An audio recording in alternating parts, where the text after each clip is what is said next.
তোমালোকে 6-7 অথবা তেনেকুৱা সময়ৰ পৰা তোমালোকে হেল্থ বা স্বাস্থ্য পঢ়ি আহি আছে ন চেপ্টাৰত। স্বাস্থ্য মানে কি? জাষ্ট মোক কোনোবাই কোৱা মোক। আমি কাক স্বাস্থ্যৱান বুলি ক'ম? এনেকুৱা মানুহ যি দেখাত পুৰা হৃষ্ট-পুষ্ট, হাইট বেছি, ওজন বেছি, দেখাত বহুত ডাঙৰ এনেকুৱা দেখা যায়, হেভি দেখা যায়। তাক আমি স্বাস্থ্যৱান বুলি ক'ম নেকি? আমি কাক স্বাস্থ্যৱান বুলি ক'ম? চিম্পুল, যাৰ কি আছে, যিজন মানুহৰ ফিজিকেলি ফিট, ফিজিকেলি কি সি সম্পূৰ্ণ সুস্থ। কেৱল ফিজিকেলি সুস্থ থাকিলে নহ'ব, সি ইমোশ্যনেলি সুস্থ হ'ব লাগিব। মানে ফিজিকেলি মানে শাৰীৰিকভাৱে সুস্থ থাকিব লাগিব, ইমোশ্যনেলি মানে তাৰ মানসিক দিশো কি হ'ব লাগিব, সুস্থ হ'ব লাগিব। তাৰপিছত কি কৈছে, ছ'চিয়েল মানে তাৰ সামাজিক যি দিশ সেইটো সি ধুনীয়া হ'ব লাগিব। এই তিনিটা বস্তু যদি আমাৰ থাকে, তিনিটা বস্তু যদি সি সুস্থ হয়, ফিজিকেলি সি ফিট, ইমোশ্যনেলি ফিট, ছ'চিয়েলি ফিট, তেতিয়াহ'লে সি কি হ'ব, সি এজন সুস্থ ভাল মানুহ হ'ব বা সুস্থ মানুহ হ'ব। এতিয়া আমি এই চেপ্টাৰত পঢ়িম ৰিপ্ৰডাক্টিভ হেল্থ। ৰিপ্ৰডাক্টিভ হেল্থ মানে, ৰিপ্ৰডাক্টিভ হেল্থক অসমীয়াত কি কোৱা হয়? জনন স্বাস্থ্য। কি কোৱা হয়? এইবিলাক বস্তু মনত ৰাখিব লাগিব। কোৱা মোৰ লগত কোৱা, ৰিপ্ৰডাক্টিভ হেল্থক কি কোৱা হয়? জনন স্বাস্থ্য। এতিয়া জনন স্বাস্থ্য কাক বোলে? তেতিয়াহ'লে হেল্থ বা স্বাস্থ্য কাক বোলে সেইখিনি আমি বুজিলো, যে যিজন মানুহৰ ফিজিকেল ইমোশ্যনেলভাৱে সুস্থ, সি এজন সুস্থ মানুহ, তাত এটা ভাল স্বাস্থ্য আছে। কিন্তু আমি যদি কওঁ ৰিপ্ৰডাক্টিভ হেল্থ, তেতিয়াহ'লে আমি কি বুজি পাম? চেম, যে কি ইয়াত চোৱা কৈছে কি, যে when person is reproductively health in all terms, তাৰমানে সি প্ৰজনন কৰাত বা আমাৰ যিবিলাক ৰিপ্ৰডাক্টিভ অৰ্গেন আছে সেইবিলাক সুস্থভাৱে কাম কৰি আছে, মানে মই এজন ৰিপ্ৰডাক্টিভ হেল্থ বা স্বাস্থ্যৱান, বা মোৰ ৰিপ্ৰডাক্টিভ হেল্থ ভাল। এতিয়া যদি আমি সুৰ নাম শুনিছিলা ন তোমালোকে, WHO নামটো শুনিছিলা? WHO ফুল ফৰ্মটো ক'ব পাৰিবা ন? WHO ফুল ফৰ্মটো কি আছিলে? World health organisation. তো ৱৰ্ল্ড হেল্থ অৰ্গেনাইজেশ্যনৰ মতে এটা ডেফিনেশ্যন আছে যে ৰিপ্ৰডাক্টিভ হেল্থ কাক বোলে। তো তোমালোকে এনেকৈ লিখিব পাৰা যে বিশ্ব স্বাস্থ্য সংস্থাৰ মতে মানুহৰ প্ৰজননৰ সকলো দিশ, যেনে দৈহিক, আৱেগিক, সামাজিক, এই আটাইবোৰ স্বাভাৱিকভাৱে কাৰ্যক্ষম হৈ থাকিলে তাক আমি কি ক'ম? জনন স্বাস্থ্য বুলি ক'ম। তেতিয়াহ'লে আমাৰ এজন মানুহ ৰিপ্ৰডাক্টিভ হেল্থ অথবা হেল্ডি হৈ থাকিবলৈ কি হ'ব লাগিব, কি ফিট থাকিব লাগিব? তাৰ সি ফিজিকেলি ফিট হ'ব লাগিব, সি বিহেভিয়াৰেলি তাৰ ফিট হ'ব লাগিব, সি চাইক'লজিকেলি ফিট হ'ব লাগিব, সি ছ'চিয়েলি ফিট হ'ব লাগিব, এণ্ড ইমোশ্যনেলি ফিট হ'ব লাগিব। তো এইকেইটা বস্তু যদি সি কি থাকে, সম্পূৰ্ণ ফিট থাকে, তাৰ এইখিনি বস্তু যদি ভাল থাকে, ফিজিকেলি, ইমোশ্যনেলি, ছ'চিয়েলি, চাইক'লজিকেলি যদি সি ফিট থাকে, সুস্থ থাকে, তেতিয়াহ'লে সি এজন কি ভাল সুস্থৱান মানুহ বুলি আমি তাক ক'ব পাৰি। তেতিয়াহ'লে হেল্থ আৰু ৰিপ্ৰডাক্টিভ হেল্থৰ মাজত বুজি পালা? হেল্থ মানে তাৰ সম্পূৰ্ণ ফিজিকেল বডি, তাৰ মানসিক দিশ, তাৰ সামাজিক দিশ সুস্থ হৈ আছে। ৰিপ্ৰডাক্টিভ হেল্থ মানে আমাৰ যিমান ৰিপ্ৰডাক্টিভ অৰ্গেন আছে, আমাৰ যিমান জনন অংগ আছে, এই অংগবিলাক খুব সুস্থভাৱে কাম কৰি আছে। তেতিয়াহ'লে কেনেকুৱা সুস্থভাৱে কাম কৰি আছে? ইয়াতো কিন্তু সেই গোটেইখিনি বস্তু আহিব, যে ফিজিকেলি, ইমোশ্যনেলি, চাইক'লজিকেলি, ছ'চিয়েলি আমি সুস্থ হৈ আছোঁ। এইখিনি বস্তু যদি আমাৰ ঠিক থাকে, তেতিয়াহ'লে ৰিপ্ৰডাক্টিভ ভাৱেও আমি কি সুস্থ হৈ আছোঁ। তেতিয়াহ'লে হেল্থ আৰু ৰিপ্ৰডাক্টিভ হেল্থ বুজি পাইছে নে পোৱা নাই? ইয়াত কোনো কুৱেশ্যন আছে নেকি? এতিয়া আহাম প্ৰব্লেমছ। চোৱা, আমাৰ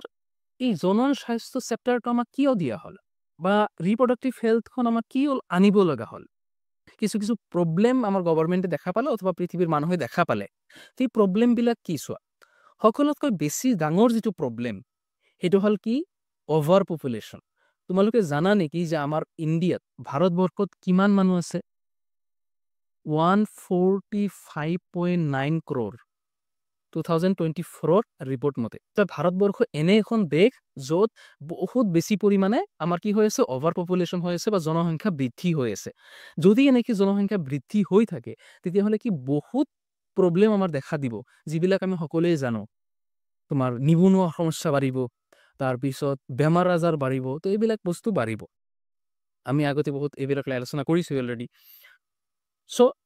আমাৰ এটা ডাঙৰ প্ৰব্লেম কি? এই প্ৰব্লেমবিলাক কিন্তু মনত ৰাখিব লাগিব, ইয়াৰ পৰা কুৱেশ্যন আহিব। তো আমাৰ এটা প্ৰব্লেম আমি কি পালোঁ ইয়াৰ পৰা? নাম্বাৰ 1 প্ৰব্লেম কি? অভাৰ পপুলেশ্যন বা জনসংখ্যা জনসংখ্যা বৃদ্ধি ওকে বৃদ্ধি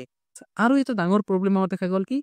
লেক অফ এৱাৰনেছ সচেতনতাৰ অভাৱ মানে কি আমি সেই বস্তুখিনি নাজানোৱে এতিয়া আমি পঢ়ি আছো বাবে তোমালোকে ক'ব পাৰা যে হয় ছাৰ আমিতো জানো বাট বহুত মানুহ এনেকুৱা আছে যিবিলাকে নাজানে STD কি আমি গম নাপাওঁ বহুত এনেকুৱা মানুহ আছে যে ছেক্সুৱেল হেল্থ কি আমি সেইবিলাক লৈ আলোচনাও নকৰোঁ বা মানুহে যদি কাৰোবাৰ ৰিপ্ৰডাক্টিভ হেল্থৰ প্ৰব্লেম হয় কোনো বেমাৰ হয় ছেক্সুৱেল হেল্থৰ কোনো বেমাৰ হয় আমি ডক্টৰো নেদেখাওঁ বহুত গাঁৱৰ এনেকুৱা ভিতৰৰ মানুহ আছে যিবিলাকে এইবিলাক ইগন'ৰ কৰে আৰু ইহঁতৰ কি এই সচেতনতা সিহঁতৰ নাই কাৰণ সিহঁতক কোনোবাই বুজাই দিয়া নাই যে এনেকুৱা এনেকুৱা কৰিব লাগে এইটো হ'লে এনেকুৱা হয় চ' লেক অফ এৱাৰনেছ আমাৰ ভাৰতবৰ্ষত এতিয়াও বহুত বেছি পৰিমাণে আছে নাম্বাৰ 3 হ'ল কি STDৰ ফুল ফৰ্ম কোনোবা ক'ব পাৰিবা কি আছিলে ছেক্সুৱেল ট্ৰান্সমিটেড ডিজিজ পৰিছে তো ছেক্সুৱেল ট্ৰান্সমিটেড ডিজিজ কি আমি যেতিয়া শাৰীৰিক সম্পৰ্ক কৰোঁ তেতিয়া এজন পাৰ্টনাৰৰ পৰা বেলেগ এজন পাৰ্টনাৰৰ মাজত কি হ'ব পাৰে বিভিন্ন ধৰণৰ বেমাৰ তাৰ মাজত যাব পাৰে যেনেকুৱা তোমাৰ ইচিং হ'ব পাৰে যদি হয় আমি নৰ্মেলি এইবিলাক বস্তু ইগন'ৰ কৰি থাকোঁ বাট এইবিলাক কি এটা ভয়ংকৰ দিশ মানুহৰ মাজত লৈ যাব পাৰে এজন মানুহক মৃত্যুমুখলৈকে ঠেলি দিব পাৰে STD বেমাৰে চ' এইবিলাক বস্তু লৈ আমাৰ সচেতনতা থাকিব লাগিব আৰু আমাৰ ডক্টৰ বা ভাল এক্সপাৰ্ট আছে এক্সপাৰ্ট মানুহক আমাৰ এইবিলাকলৈ শ্বেয়াৰ কৰিব লাগিব তেতিয়াহ'লে তিনিটা প্ৰব্লেম আমি চালোঁ আৰু ইয়াত চোৱা এই যে লেক অফ এৱাৰনেছ যে আমি আগত পঢ়িলোঁ সচেতনতাৰ অভাৱ এই সচেতনতাৰ অভাৱৰ কাৰণেই কিন্তু আমাৰ STD বা ছেক্সুৱেল ট্ৰান্সমিটেড ডিজিজ কি হয় বৃদ্ধি পায় চ' এইটো আমাৰ এটা চাব লাগিব মানে এটা আনটোৰ লগত কানেক্টেড আৰু এটা চোৱা কি দৰিদ্ৰতা আৰু এটা আমাৰ সমস্যা কি দেখা দি আছে আনএমপ্লয়মেণ্ট নিবনুৱা সমস্যা মানে কি চাকৰি বাকৰি নথকা বেকাৰ হয় ন নিবনুৱা সমস্যাৰ কাৰণেও আমাৰ বিভিন্ন প্ৰব্লেম দেখা দি আছে তেতিয়াহ'লে এই ৰিপ্ৰডাক্টিভ হেল্থৰ ওপৰত ভিত্তি কৰি আমি কিছুমান প্ৰব্লেম বা সমস্যা দেখা পাই আছো নাম্বাৰ 1 কি জনসংখ্যাৰ বৃদ্ধি বা অভাৰ population number 2 lack of awareness অথবা সচেতনতাৰ অভাৱ number 3 STD sexual transmitted disease number 4 দৰিদ্ৰতা পভাৰ্টি এণ্ড নাম্বাৰ 5 আনএমপ্লয়মেণ্ট নিবনুৱা সমস্যা এতিয়া এই যিমান সমস্যা আমি দেখা পাই আছো এই সমস্যাবিলাক সলভ কৰিব লাগিব নে নাই সমাধান আনিব লাগিব হয়নে নাই তো আমাৰ গভৰ্ণমেণ্টে এই সমস্যাবিলাকৰ সমাধান আনিবৰ কাৰণে কি কৰিলে এটা ষ্ট্ৰেটেজি প্লান বনালে কি প্ৰথম চোৱা এটা প্ৰগ্ৰাম আমাৰ গভৰ্ণমেণ্টে আনিলে যে India was one of the first country to launch India প্ৰথমখন দেশ যিয়ে এই প্ৰগ্ৰামখন লঞ্চ কৰিছিলে কি programme launch family planning programme কি programme family planning programme India বা ভাৰতবৰ্ষ প্ৰথম এনেকুৱা দেশ যিয়ে কি কৰিছিলে ফেমিলি প্লানিং প্ৰগ্ৰাম লৈ আহিছিলে FPP ফেমিলি প্লানিং প্ৰগ্ৰাম লৈ আহিছিলে কিমান চনত আনিছিলে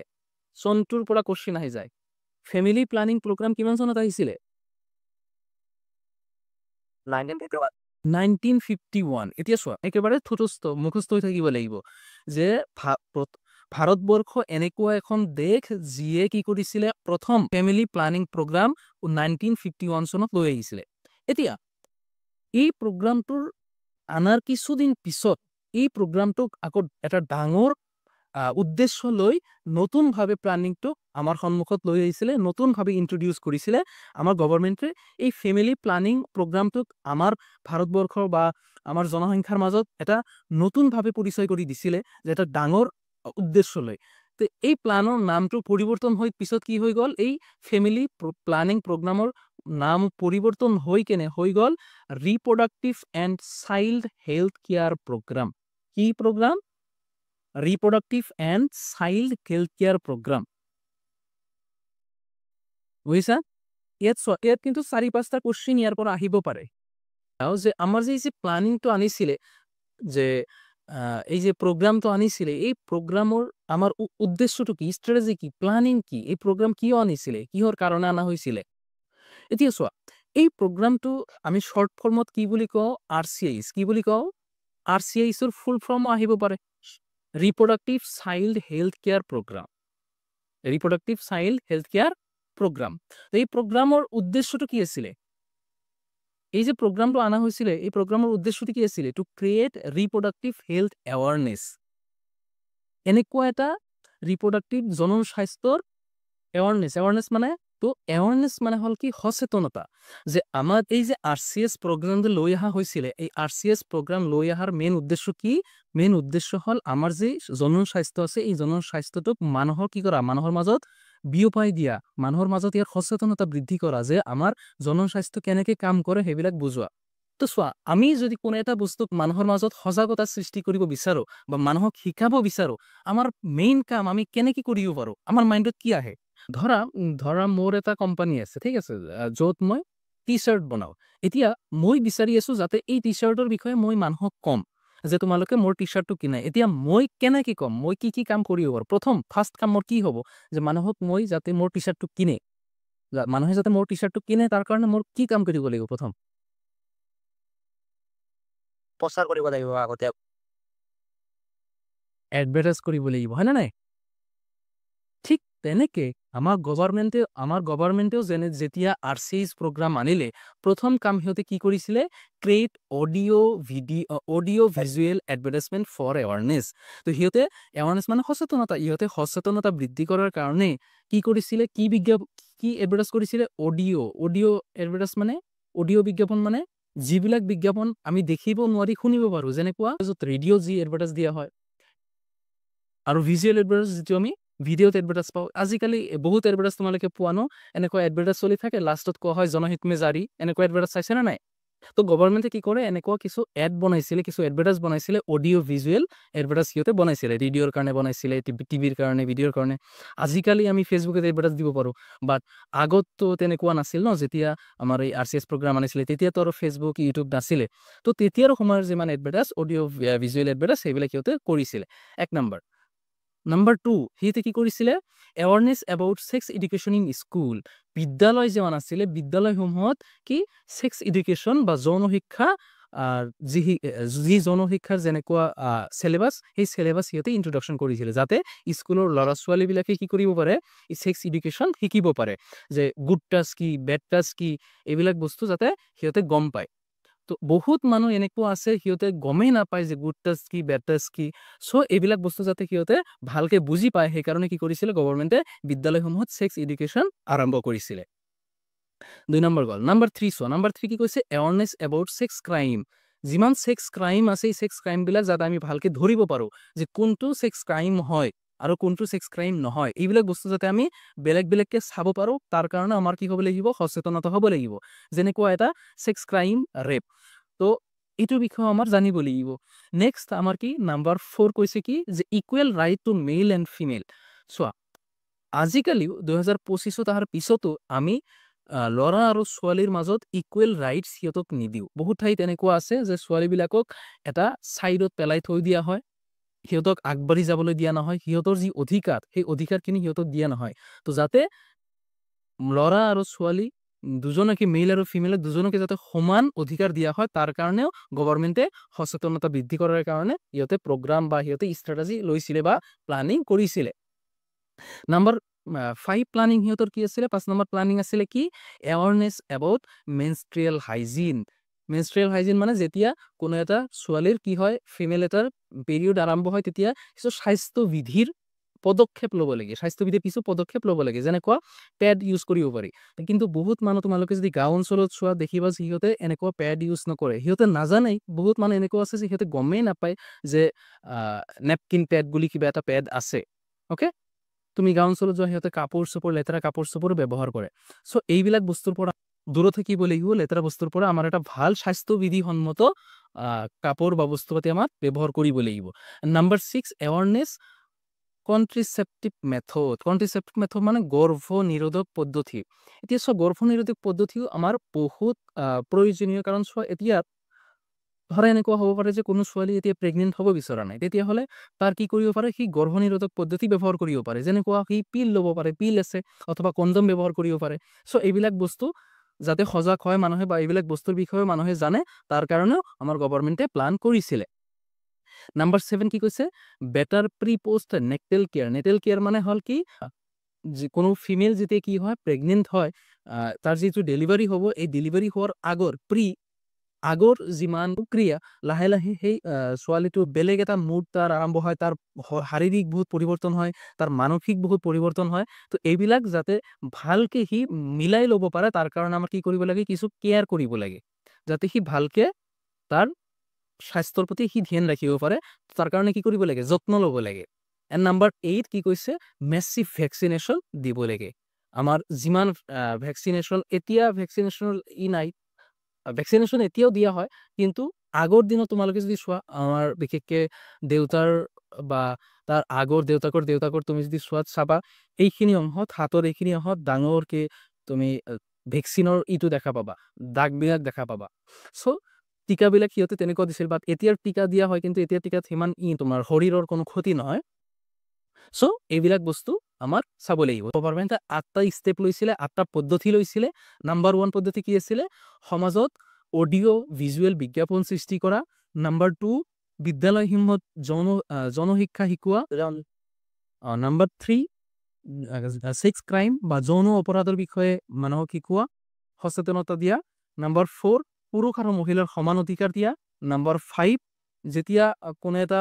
মহিলাৰ ঋতুস্ৰাৱ আৰম্ভ হয় তেতিয়া স্বাস্থ্যবিধি যাতে মানি চলে সেইটো মেইনটেইন কৰা। নাম্বাৰ 5 গৰ্ভনিৰোধক পদ্ধতি যিমান আছে যেনেকুৱা পিল, কণ্ডম এইবিলাক ব্যৱহাৰ কৰা। আৰু কোনো এটা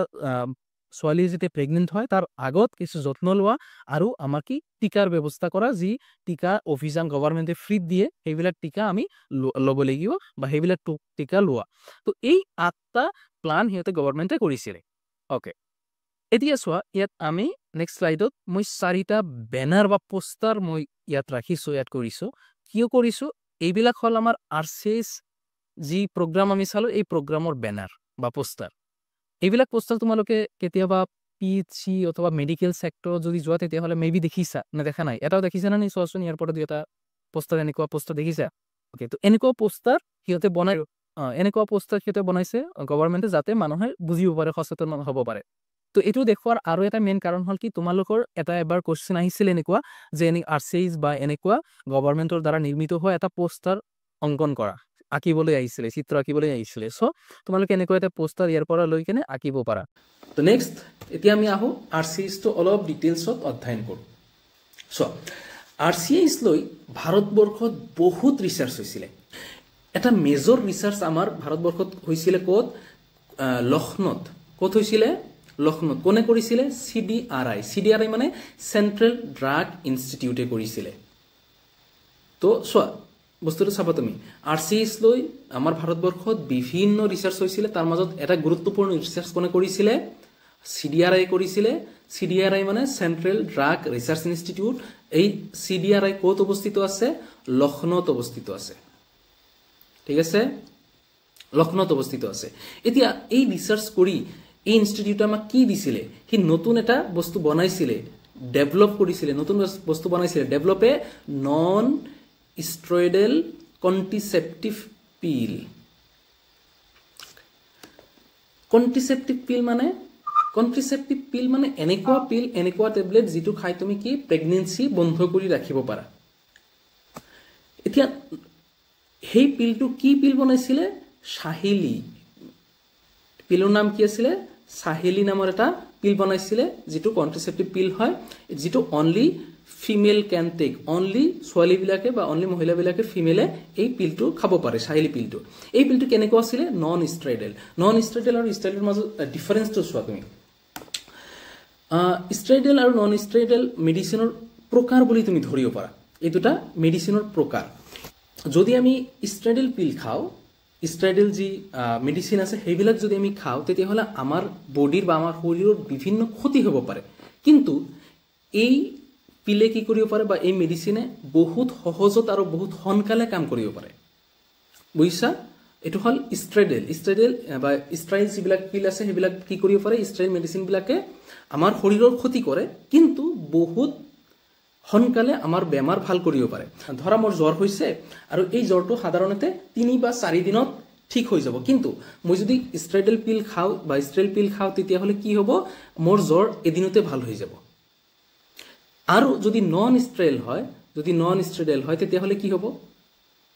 তেতিয়াহ'লে এই পিলটো লাহে লাহে কাম কৰিব, কিন্তু আমাৰ শৰীৰৰ সিমান ক্ষতি নহয়। ঠিক আছে, এইখিনি বস্তু বুজিলা? সেইকাৰণে আমাৰ এই CDRA কি কৰিছিলে, নন ষ্টেৰইডেল পিল বনাইছিলে। কাৰণ কি কৰে, নন ষ্টেৰইডেল পিলে বা নন ষ্টেৰইড পিলে কি হয়, আমাৰ শৰীৰত ক্ষতি কম কৰে। আৰু চোৱা, এই ৰিচাৰ্চটো প্ৰমোট কৰিছিলে, প্ৰমোট কৰি কেনে আৰু ডাঙৰ এটা অধ্যয়নলৈ লৈ গৈছিলে, যাক কোৱা হয় এমিনোচিন্থেচিছ। এমিনোচিন্থেচিছ যেনেকুৱা আমি ব্লাড টেষ্ট কৰোঁ ন,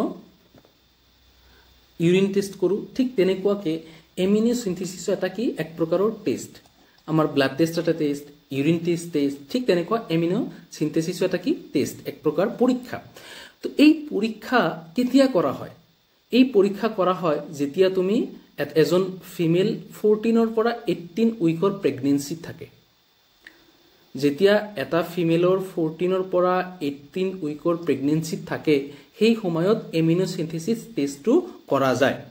আৰু এই পৰীক্ষা কৰি আমি সাধাৰণতে দুটা বস্তু গম পাওঁ। Number 1, sex determination. Sex determination মানে তোমালোকে কোৱাচোন, পঢ়িছিলা মেবি, মই নিজে পঢ়াইছিলোঁ নেকি? ছেক্স ডিটাৰমিনেশ্যন, লিংগ নিৰূপণ। ছেক্স মানে লিংগ, ডিটাৰমিনেশ্যন মানে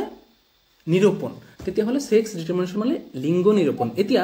যেতিয়া কোনো এটা মহিলা বা কোনো এটা ফিমেল প্ৰেগনেণ্ট হৈ আছে আৰু তাৰ যদি আমি এমিনোচিন্থেচিছ টেষ্ট কৰাওঁ, তেতিয়াহ'লে আমি প্ৰথম কি বুজি পাম, আমি বুজি পাম যে সেই প্ৰেগনেণ্টত বেবীটো মেইল হ'ব নে বেবীটো ফিমেল হ'ব, সেই বেবীটো ছোৱালী হ'ব নে ল'ৰা হ'ব, এইটো আমি গম পাম। কি টেষ্টৰ সহায়েৰে? এমিনোচিন্থেচিছ পৰীক্ষাৰ সহায়েৰে এইটো আমি গম পাব পাৰোঁ। আৰু এটা বস্তু আমি গম পাম, জেনেটিক এবনৰ্মেলিটি। জেনেটিক এবনৰ্মেলিটি মানে যদি জিনৰ দ্বাৰা কোনো প্ৰকাৰৰ বেমাৰ সেই বেবীত থাকে, যেনেকুৱা হিম'ফিলিয়া হ'ব পাৰে, ডাউন চিণ্ড্ৰম হ'ব পাৰে, এই ধৰণৰ বেমাৰ যদি হয় বা বেবীৰ থাকে, তেতিয়াহ'লে আমি এই এমিনোচিন্থেচিছ টেষ্টৰ দ্বাৰা বা এমিনোচিন্থেচিছ পৰীক্ষাৰ দ্বাৰা আমি ক'ব পাৰোঁ বা ওলাব পাৰোঁ। এতিয়া আমি কেনেকৈ কৰোঁ এমিনোচিন্থেচিছ টেষ্টটো, এই পৰীক্ষাটো আমি কেনেকৈ কৰোঁ? চোৱা, বেবীটো সাধাৰণতে ওলোটাভাৱে থাকে। তোমালোকে দেখিছা ন, বেলেগ বেলেগ পিকচাৰত তোমালোকে যি পিকচাৰে চোৱা, যি ঠাইত তোমালোকে দেখিবা যে কি বেবী সকলো সময়তে কেনেকুৱা থাকে, ওলোটা ঠাইত বা ওলোটা হৈ থাকে। এতিয়া এই যে তোমালোকে নীলা বৰণৰ কিছু অংশ দেখা পাই আছা ন, নীলা বৰণীয়া যিমান অংশ বা লিকুইড তোমালোকে দেখা পাই আছা, সেইবিলাকক কোৱা হয় এমনিটিক ফ্লুইড। এমনিটিক ফ্লুইড, ফ্লুইড মানে তৰল, এমনিটিক তৰল বুলি কোৱা হয়। এতিয়া এই এমনিটিক ফ্লুইডৰ ভিতৰত আমাৰ যি বেবী আছে, এই বেবীৰ বিভিন্ন প্ৰকাৰৰ চেল পোৱা যায়। চেলৰ কিছু কিছু অংশ অথবা বিভিন্ন চেল এই এমনিটিক ফ্লুইডত পোৱা যায়। এতিয়া তোমালোকে জানা যে চেলৰ মাজত আৰু কি পোৱা যায়? চেলৰ মাজত কি পোৱা যায়? Genetic material. জেনেটিক মেটেৰিয়েল চেলৰ মাজত পোৱা যায় নে নাই? সিকুৱেন্সটো চোৱা, এইটো আমাৰ বেবীৰ চাৰিওফালে কি থাকে? এমনিটিক ফ্লুইড থাকে। এই এমনিটিক ফ্লুইডৰ মাজত চেল থাকে, বেবীৰ কিছু কিছু চেল থাকে, এই চেলৰ মাজত জেনেটিক মেটেৰিয়েল থাকে। আমি যদি এতিয়া এটা চিৰিঞ্জ লওঁ, যি চিৰিঞ্জৰ সহায়েৰে কিছু এমনিটিক ফ্লুইড বাহিৰলৈ ওলাই আহোঁ, তেতিয়াহ'লে সেই এমনিটিক ফ্লুইডৰ মাজত চেল থাকিব নে নাই? থাকিব। এতিয়া চেলৰ মাজত কি থাকিব? জেনেটিক মেটেৰিয়েল থাকিব। তেতিয়াহ'লে এই দুটাক অধ্যয়ন কৰি কেনে কি আমি এই এমিনোচিন্থেচিছ পৰীক্ষাটো কৰোঁ, যাৰ পৰা আমি এই দুটা বস্তু গম পাওঁ। এটা হ'ল কি? Sex determination, mail and female, আৰু এটা হ'ল আমাৰ জেনেটিক এবনৰ্মেলিটি। এই দুটা বস্তু আমি গম পাওঁ। যিমান মানুহে গ্ৰ' কৰিছে, যিমান নতুন নতুন টেকন'লজি মানুহৰ হাতত আহিছে, তাত মানুহ এনেকুৱা আছে য'ত তাৰ পৰা বেয়া বস্তু বা বেয়া কাম সেই টেকন'লজিৰে মানুহে বেয়া কাম কৰে। ঠিক তেনেকুৱাকৈ আমাৰ এই টেষ্টৰো কিছুমান মানুহে বেয়াভাৱে ব্যৱহাৰ কৰিবলৈ আৰম্ভ কৰিলে। আমাৰ ইণ্ডিয়াত যেতিয়া এই টেষ্টটো বহুত পপুলাৰ হ'ল, তেতিয়া বহুত মানুহে আমাৰ ছেক্স ডিটাৰমিনেশ্যন কৰিবলৈ আৰম্ভ কৰিলে যে বেবীটো কি ছোৱালী হ'ব নে ল'ৰা হ'ব। যদি ছোৱালী হয় তেতিয়াহ'লে ছোৱালীটোক ভ্ৰূণ হত্যা, তোমালোকে শুনিছা ন, ছোৱালীটোক ভ্ৰূণতে মাৰি পেলোৱা হয় যাতে সি জন্মই ল'ব নোৱাৰে। বুজি পোৱা নাই?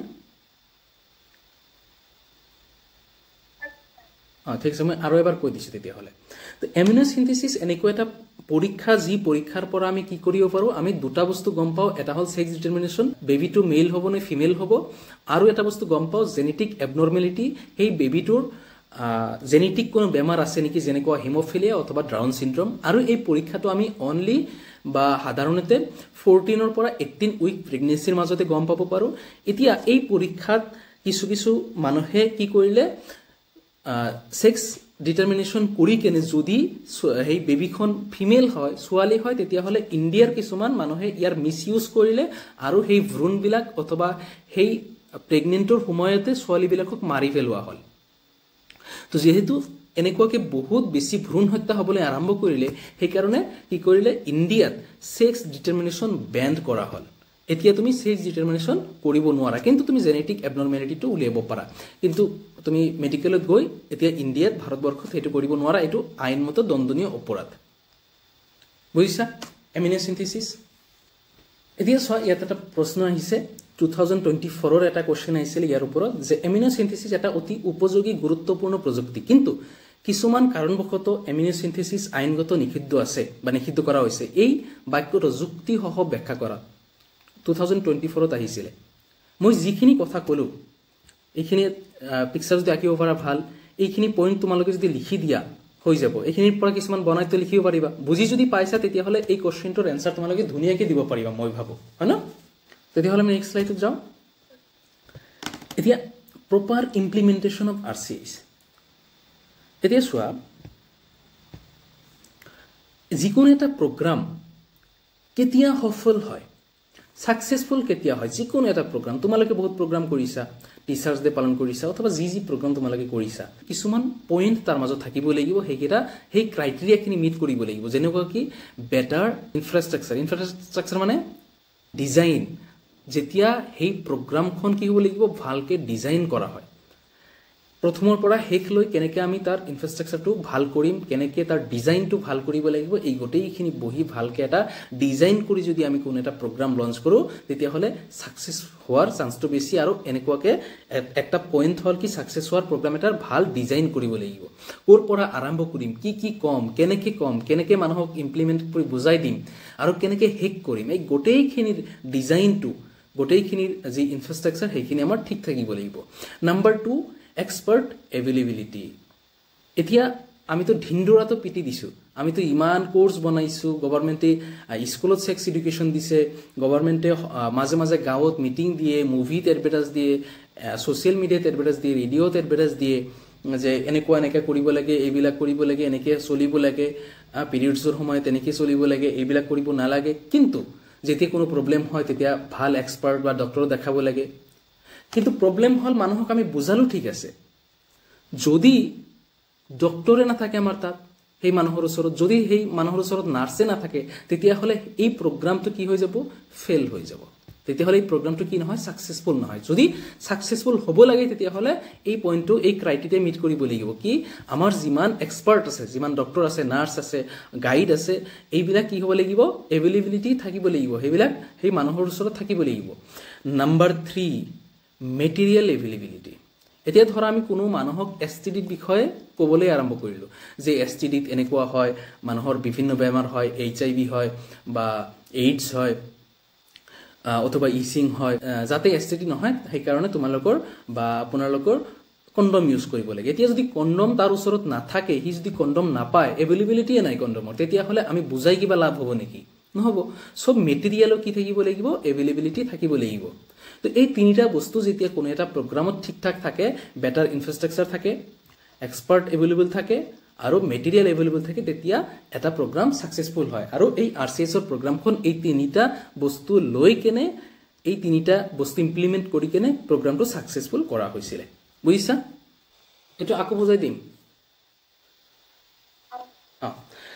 তো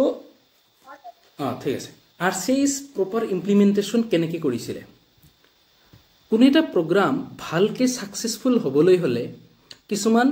ক্ৰাইটেৰিয়া মিট কৰিব লাগিব কিছুমান বস্তু ঠিকঠাককে থাকিব লাগিব যেনেকুৱা কোনো এটা মুভি সাকসেসফুল হ'বলৈ হলে কিছুমান ক্ৰাইটেৰিয়া মিট কৰিব লাগে কোনো এটা প্ৰগ্ৰাম সাকসেসফুল হ'বলৈ হলে কোনো এটা প্ৰগ্ৰাম ঠিকঠাক ভাৱে মানুহক বুজাবলৈ হলে যাতে সমাজে বা মানুহে বস্তুটো গ্ৰহণ কৰে এই ঠিকঠাক ভাৱে চলিবলৈ হলে কিছুমান ক্ৰাইটেৰিয়া মিট কৰিব লাগে তাৰ এটা ক্ৰাইটেৰিয়া হল কি বেটাৰ ইনফ্ৰাষ্ট্ৰাকচাৰ মানে যি প্ৰগ্ৰামখন আমি ডিজাইন কৰিছোঁ, ইনফ্ৰাষ্ট্ৰাকচাৰ মানে ডিজাইন, যি প্ৰগ্ৰাম আমি বনাইছোঁ সেই প্ৰগ্ৰামখন ভালকৈ ডিজাইন হ'ব লাগিব। কেনেকৈ আমি প্ৰগ্ৰামখন আৰম্ভ কৰিম, মানুহক কি ক'ম, ক'ত ক'ম, কেনেকৈ ক'ম, কি লেংগুৱেজত ক'ম, কোনটো কথা আগত ক'ম, কোনটো কথা পিছত ক'ম, আমি কি এক্টিভিটি কৰিম, মানুহক কি দেখাম, কি নেদেখাম, আৰু কেনেকৈ শেষ কৰিম, এই গোটেইখিনি ডিজাইন আমাৰ ভালকৈ কৰিব লাগিব। যদি আমি সেইটো কৰিব পাৰোঁ তেতিয়াহ'লে এটা প্ৰগ্ৰাম ছাকচেছফুল হ'ব পাৰে। নেক্সট আমাৰ কি হ'ব, এক্সপাৰ্ট এভেইলেবিলিটি। চোৱা, আমি কোনো এটা মানুহক শিকালোঁ কোনো এটা বস্তু, যে যদি তোমাৰ এনেকুৱা ছেক্সুৱেল হেল্থৰ বেমাৰ হয় তেতিয়াহ'লে ডক্টৰক দেখাব লাগে অথবা নাৰ্ছক দেখাব লাগে। ধৰা তোমাৰ এইডছ হৈছে তেতিয়াহ'লে ডক্টৰক দেখাব লাগে। এতিয়া তাৰ ওচৰত যদি ডক্টৰে নাথাকে অথবা তাৰ ওচৰত যদি নাৰ্ছে নাথাকে, সি কেনেকৈ ডক্টৰক দেখাব? তো আমি এই প্ৰগ্ৰামবিলাক যেতিয়া ৰান কৰিম বা এই প্ৰগ্ৰামবিলাক যেতিয়া আমি চলাম, তেতিয়া আমাৰ কি যিমান এক্সপাৰ্ট আছে, যেনেকুৱা ডক্টৰ হ'ব পাৰে, নাৰ্ছ হ'ব পাৰে, গাইড হ'ব পাৰে, তো এই যিমান এক্সপাৰ্ট মানুহ আছে সেই এক্সপাৰ্টবিলাকৰ এভেইলেবিলিটি থাকিব লাগিব। আমি যাক কম শিকাই থাকিম তাৰ ওচৰত এইবিলাকৰ এক্সপাৰ্ট সেই মানুহৰ ওচৰত থাকিব লাগিব, তেতিয়াহ'লে সেই আমাৰ প্ৰগ্ৰামখন ছাকচেছফুল হ'ব পাৰিব। নেক্সট কৈছে কি মেটেৰিয়েল এভেইলেবিলিটি। এতিয়া ধৰা বুজিছা,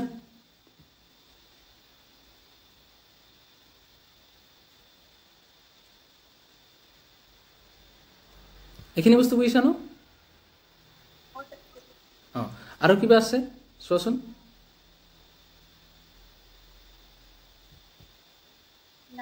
অ'কে, হ'ব তেতিয়াহ'লে আজি মই যিখিনি কৈ আছোঁ তোমালোকক গোটেইখিনি কিন্তু ইম্পৰ্টেণ্ট বস্তু হা, এক্সট্ৰা বস্তু মই কোৱাই নাই। চ' ভালকৈ ক্লাছবিলাক কৰিব লাগিব আৰু মনোযোগ দি বস্তুবিলাক মনত ৰাখিব লাগিব। মই এনেকুৱাকৈ কৈ আছোঁ যাতে তোমালোকৰ এক্সট্ৰাকৈ আৰু পঢ়িব নালাগে। Population growth and stability. Population growth বা পপুলেশ্যন কাক কোৱা হয়? ধৰা আমি এটা চিটি লওঁ, ধৰা আমি এটা চিটি ধৰি ল'লোঁ যিটো গুৱাহাটী। এতিয়া এই গুৱাহাটীত আমি চালোঁ যে গুৱাহাটীত কিমান পৰিমাণৰ মানুহ আছে। অ'কে, গুৱাহাটীত কিমান পৰিমাণৰ মানুহ আছে। আমি যিমানকেইটা গুৱাহাটীত মানুহ পাম সেইটো হ'ব গুৱাহাটীৰ পপুলেশ্যন। এতিয়া আমি যদি এনেকুৱা চাওঁ যে গুৱাহাটীত কিমানটা টাইগাৰ আছে, তেতিয়াহ'লে গুৱাহাটীত যিমানকেইটা টাইগাৰ আছে সেই টাইগাৰ কেইটাৰ সংখ্যা হ'ব গুৱাহাটীৰ টাইগাৰৰ পপুলেশ্যন। তেতিয়াহ'লে পপুলেশ্যন কি বুজি পাইছা ন? কোনো এটা ঠাইৰ কিমান পপুলেশ্যন বা কিমান জনসাধাৰণ তাত আছে, কিমান জীৱ এটা নিৰ্দিষ্ট তাত আছে। যেনেকুৱা যদি মই কৈছোঁ যে গুৱাহাটীত কিমান মানুহ আছে, যিমান মানুহ আছে সেইটো গুৱাহাটীৰ পপুলেশ্যন। এতিয়া আমি যে এই যে পপুলেশ্যনখন অধ্যয়ন কৰিলোঁ, এই অধ্যয়ন কৰাটোক কোৱা হয় কি ডেমোগ্ৰাফিক। কি কোৱা হয়? ডেমোগ্ৰাফিক। বুজি পাইছা? Study of population called demographic. এতিয়া আমাৰ হাতত কিছু টেবুল আছে, এই টেবুলটো বহুত ইম্পৰ্টেণ্ট, বহুত ইম্পৰ্টেণ্ট। ইয়াৰ পৰা কুৱেশ্যন আহি যায়। চ' ইয়াত আছে এয়াৰ ৱৰ্ল্ড পপুলেশ্যন আৰু ইণ্ডিয়ান পপুলেশ্যন। 1900ত কিমান আছিলে আমাৰ ৱৰ্ল্ডত পপুলেশ্যন? কিমান আছিলে? 2 billion, sir. 2 বিলিয়ন আছিলে। নেক্সট আমাৰ ইণ্ডিয়াৰ পপুলেশ্যন আছিলে 350 মিলিয়ন। 2000ত কিমান আছিলে? পুৰা পৃথিৱীত জনসংখ্যা আছিলে 6 বিলিয়ন, তাৰে ইণ্ডিয়াতে আছিলে 1 বিলিয়ন। চোৱা ডিফাৰেঞ্চটো চোৱা কিমান, পুৰা পৃথিৱীত 6 বিলিয়ন মানুহ, তাৰ মাজত ইণ্ডিয়াতে 1 বিলিয়ন। 2011ত চোৱা, 2011ৰ চেঞ্চাছত আমি পাইছিলোঁ যে পৃথিৱীত মানুহ আছিলে 7 বিলিয়ন, বাট আমাৰ ইণ্ডিয়াতে আছিলে 1.2 বিলিয়ন। 2024ত পৃথিৱীত আছিলে 8.1 বিলিয়ন আৰু আমাৰ ভাৰততে আছিলে 1.4 বিলিয়ন মানুহ। 2025ত চোৱা কিমান বৃদ্ধি হৈছে, 8.23 টোটেল পৃথিৱীৰ মানুহ, তাৰে ভাৰতবৰ্ষৰে 1.46 বিলিয়ন। এইকেইটা মনত ৰাখিব লাগিব, কিমান চনত ক'ত কিমান পৰিমাণৰ মানুহ আছিলে। ঠিক আছে? এতিয়া পপুলেশ্যনবিলাক যে আমি চাওঁ, পপুলেশ্যন যে আমি কাউণ্ট কৰোঁ, তো এই পপুলেশ্যন আমি কেনেকৈ কাউণ্ট কৰোঁ? যেতিয়া আমি কোনো জনসংখ্যা বা জনসাধাৰণ গণনা কৰোঁ তাক কি কোৱা হয়? তাক চেঞ্চাছ বুলি কোৱা হয়। জনসংখ্যা গণনাত কিছু বস্তু দেখা হয়। কি কি দেখা হয়? Number 1 population count. নেক্সট দেখা হয় নেটালিটি ৰেট। মাইগ্ৰেশ্যন, মাইগ্ৰেশ্যন মানে এটা ঠাইৰ পৰা বেলেগ এটা ঠাইলৈ যোৱা। ইনফেণ্ট মৰ্টেলিটি ৰেট চোৱা, নাম্বাৰ 1 আমি কৈছিলোঁ কি মৰ্টেলিটি ৰেট। মৰ্টেলিটি মানে মৃত্যুবৰণ কৰা। আমি ইয়াত চাব লাগিব যে কিমান মানুহ মৰিছে, কোনে কোনে মৰিলে, আৰু 1000 মানুহৰ ভিতৰত এক বছৰত কিমান মানুহ মৰিছে এইটো আমাৰ চাও সেন্সাছত বা পপুলেশন কাউন্টত ওকে তো এক বছৰত 1000 মানুহৰ ভিতৰত কিমান মানুহ মৃত্যুবৰণ কৰিছে এইটো আমাৰ চাব লাগিব এতিয়া চোৱা যদি বেছি মানুহ মৰি যায় তেতিয়া হলে যদি মৃত্যুৰ সংখ্যা বাঢ়ি যায় তেতিয়া হলে পপুলেশন সংখ্যা কি হ'ব কমিব এটো মনত ৰাখিব লাগিব নেক্সট নেটালিটি ৰেট মানে সোচন পিকচাৰ চাই কিবা বুজি পোৱা ন ইমান ধুনীয়া কিউট পিকচাৰ দিছো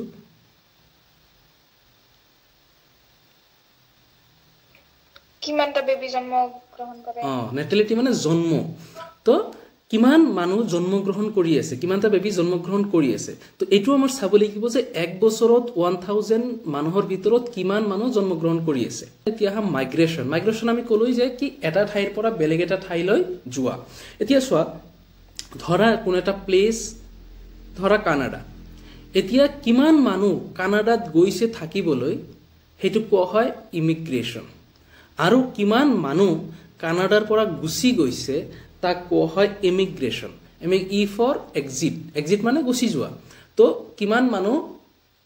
থাকিবলৈ গৈছে কানাডাত আৰু কিমান মানুহ কানাডাৰ পৰা বাহিৰলৈ গৈছে তো এইখিনি বস্তু যেতিয়া আমি চাম তাক কোৱা হ'ব কি মাইগ্ৰেশন বুজিছা এই তিনিটা বস্তু বুজিছা না নাই নেক্সট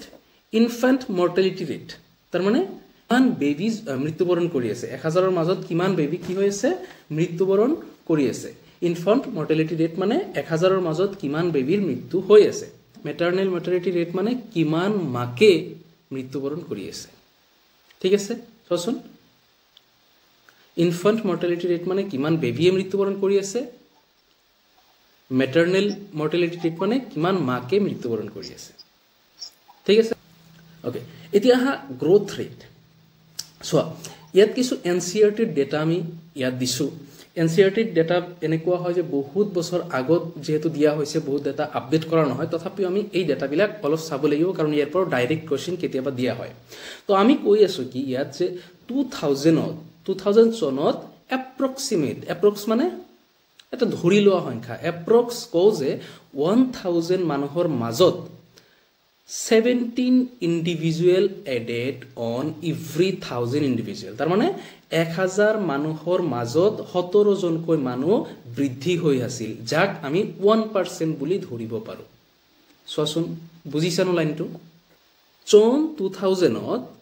প্ৰত্যেক 1000 মানুহৰ বিপৰীতে 17 জনকৈ মানুহ নতুনকৈ এড হৈ আছিল মানে জন্মগ্ৰহণ কৰি আছিল যাক আমি এপ্ৰক্সিমেট 1% বুলি ধৰিব পাৰো